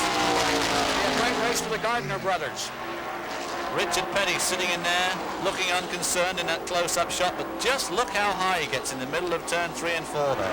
Nobody runs closer to the wall than Richard Petty. No one uses the tri-oval like Richard Petty. Likes to pass there. Oh, there's the signal. Harold Kinder putting out the marker to Richard Petty. 4 to go. Into turn 1. Again, runs through turn 1, goes in low, comes right up high. There's Allison running in second. Interval staying now at about 8 5/10 of a second. There's Petty out in front. Richard Petty and his crew. Interval comes down and shrinks a little to 7 6/10 of a second. 7.6 now the interval. Allison is going all out to try and catch Petty. Absolutely willing that car on at this stage in the game. Foot pressed, absolutely mashed to the floor. We heard Lenny Pond say he couldn't run more than 5 laps wide open around here. You can rest assured that both Richard Petty and Bobby Allison are going around this track absolutely full throttle all the way. And whoever's got the best chassis set up is getting through these turns best, losing less speed and putting down the straights faster. There's Bobby Allison trying for his 62nd career win in this Daytona 500. Looking up from under as we look at the interval another time. It's down to 6 9/10 of a second between 43 and 28, the second place car. There you see Rutherford, who's running back in 12th. Richard Petty going for his 193rd career win in Grand National Racing. And still to come. There's Allison coming to the line as we check that interval another time. It continues to shrink, getting closer all the time. It's now 6.5 seconds, but time is running out. A brilliant maneuver by Dale Inman and Maurice Petty may have given their cousin and brother, respectively, this Daytona 500. Well, a lot of it depends on the driver, too. Richard must have said to them, don't change the right side tires. He must have told them not to change them. He was happy with the way it was set up, and that's what he told them to do, and they didn't, and they did a 6.8-second pit stop, and that's what's given him this race. It looks like he's going to win by about 6.5 seconds. White flag coming up. 1 lap to go for Richard Petty, who looks like he's on his way to his 193rd career win. I'll tell you, I want to be there the day he wins 200. The crowd up on their feet. One of the most beloved race drivers in the history of the sport. Going down into turn number 2. You are watching an incredible moment in the history of motorsport. Here is is a man winning the most difficult, the most prestigious stock car race there is. For the 7th time, Bobby Allison, no-win situation. The sort of strategy he pulled here is like sinking about a 90-foot putt to win the U.S. Open by 1 hole. Out of turn number 4, Richard Petty holding on to that lead like a hammerhead shark. Here he comes, coming down, seeking out. And is he slowing down? Is he running out of fuel? He's coming across the line slowly, but he takes the checkered flag. And a car is in the wall. Stan Barrett has crashed just at the finish. Number 22, Barrett, has walled his automobile. Richard Petty has won it. Right at the finish, Stan Barrett has crashed car number 22. He's all the way up against the wall in turn number 4, coming right down by our camera, holding it up there on the wall. He was running in 10th position. We have a replay of that incident. There is Petty, the winner. We'll meet him in victory lane in just a moment. Let's take a look at what happened to number 22, way down to the bottom.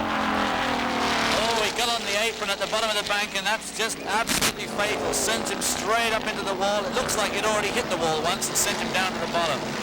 What a shame for Stan Barrett. Turn 4, last corner, last lap. Boy, I mean, that is tough to take. The crowd up and waiting now. Stan Barrett's going to drive this car across. He slid it all the way down the wall, stayed in the wall, and he's going to come across the line. How about that? His first Daytona 500. Looks like he's still going to finish in 10th position. Stan Barrett is coming across the stripe. That's all right. The crowd is awaiting Richard Petty. Here he comes in, and what a response he is getting from the 100,000 gathered today. The disappointment in the Bobby Allison pit would be almost more than you could stand. It must be just absolutely intense. They had this race locked up all month, and they just somehow blew it with only 20-odd laps to go. Well, here is one of the great masters of the sport, Richard Petty, scoring his 193rd career win. It would be something to be with him for number 200. No one has ever done it in the history of the game, won that many races in any form of motorsport, and he has just out-snookered them here in the 500, David. Well, he's only got 7 races to go to that magic 200. Boy, what a figure. Some people are happy if they win 2 races, and here we have a man that's won the Daytona 500 7 times, and nobody else has won it twice. We'll try to give you in just a moment a rundown. There's Ralph Salvino from the sponsors of the organization. He has been a big Petty enthusiast for some 20 years in the blue jacket. Has won the Daytona 500 twice, and Richard Petty has now won it. Well, this right by Allison's pit. He'll go right by Allison's pit to go into victory lane. Happy family. Linda Petty. Richard is now a grandfather, you know, and I'm sure that the youngest member of the Petty generation is watching this one. Oh, he's probably here at the race. He hasn't missed one. He's about 4 months old. I think he's seen 2 or 3 races. Absolutely incredible. Ralph Salvino looking through the screen at Petty, telling him what a great job he's done. And Ralph, of course, obviously extremely pleased. Well, this is the one they all shoot for. This is the one. Of course, the next biggest one is the World 600 at Charlotte, and you'll see that on CBS coming Memorial Day weekend. I don't know what they're going to do when he does win 200 races. They're obviously going to have to strike some special award because no one else is going to get anywhere near him. Sports Illustrated is going to have to put him on the cover. He's never been there, and there is one of the great sportsmen, one of the great race drivers of our time. Here he comes into victory lane. He certainly deserves a cover of Sports Illustrated.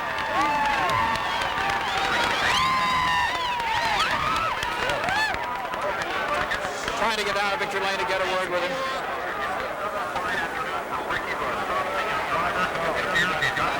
The history of this Daytona Speedway is much the history of the Petty family.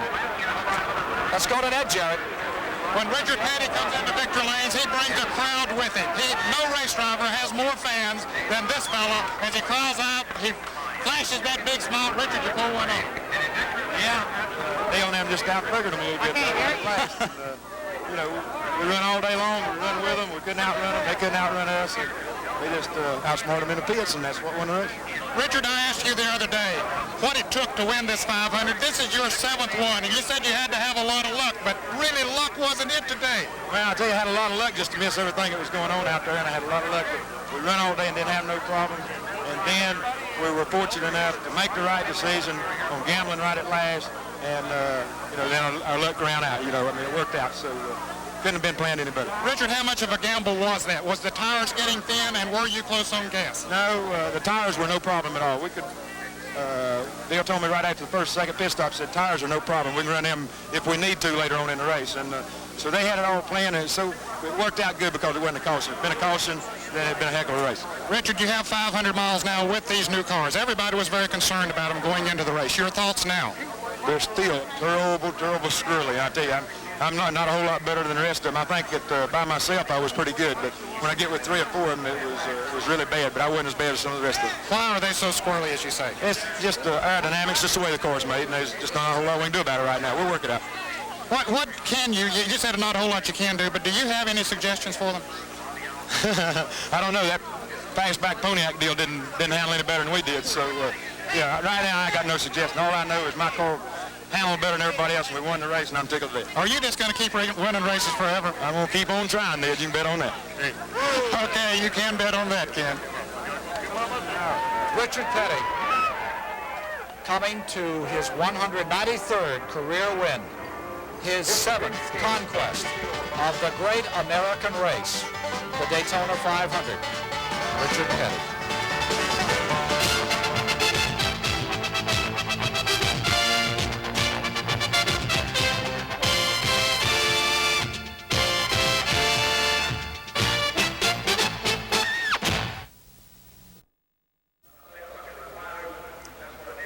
We're coming to you live from Daytona, and right now they're prepping for the Grand Slam of tennis, McEnroe against Vilas later today. Here you'll see it live on CBS. Right now we're getting ready to go back to Victory Lane, where the celebration continues for Richard Petty. His first cousin, who's been with him for every race but 2 in his entire career, is standing by with Ned Jerry. That's Dale Inman, 7-time champion, 7-time winner of the Daytona 500. Dale, what a brilliant move you fellas made out there. Well, Ned, we kind of had it planned for a while. Our radios weren't working too good, and there's so much wind in the car, and then the other guys kind of slipped in on us before we was ready for them, and we'd had it planned that way. If it had been a caution, we'd have had the race, but it was far down the line, Ned. We'd had it figured that way for a good bit, and we was hoping we could catch them changing tires. Richard said that he was not concerned about the tires. I'm sure that you had measured them all along and knew exactly how far you could go. There was no tire wear at all in the 125-mile races. There was no tire wear all week, and we had projected that we could go right at a full race without changing left side rubber. Dale, winning this race goes back a long way. Just what happened here today was not the total story. We worked our rears off, Ned, to get ready for this race, and a lot of families have sacrificed because we've worked night and day to get ready. When you say sacrifice, what do you mean? Sometimes you have to put your family aside, seems like, to get the car ready. Well, I'll tell you, this crew really knows how to do that. I know how appreciative you folks are for the dedication that the crew put in, the effort in bringing this car into Victory Lane. Congratulations again, Dale. Thank you, Ned. Mary, I'll be home tonight. Okay. Tells Mama he'll be home tonight. Boy, they don't waste much time. Once they get that victory under their belt, they load up and go home and get ready for the next one. The next one will be Richmond, Virginia for the Petty crew. We're getting ready to give you a rundown here, hopefully a word with the second place finisher in this Daytona 500. The Petty family, they've done it again. Won the 7th time for Richard in the 500.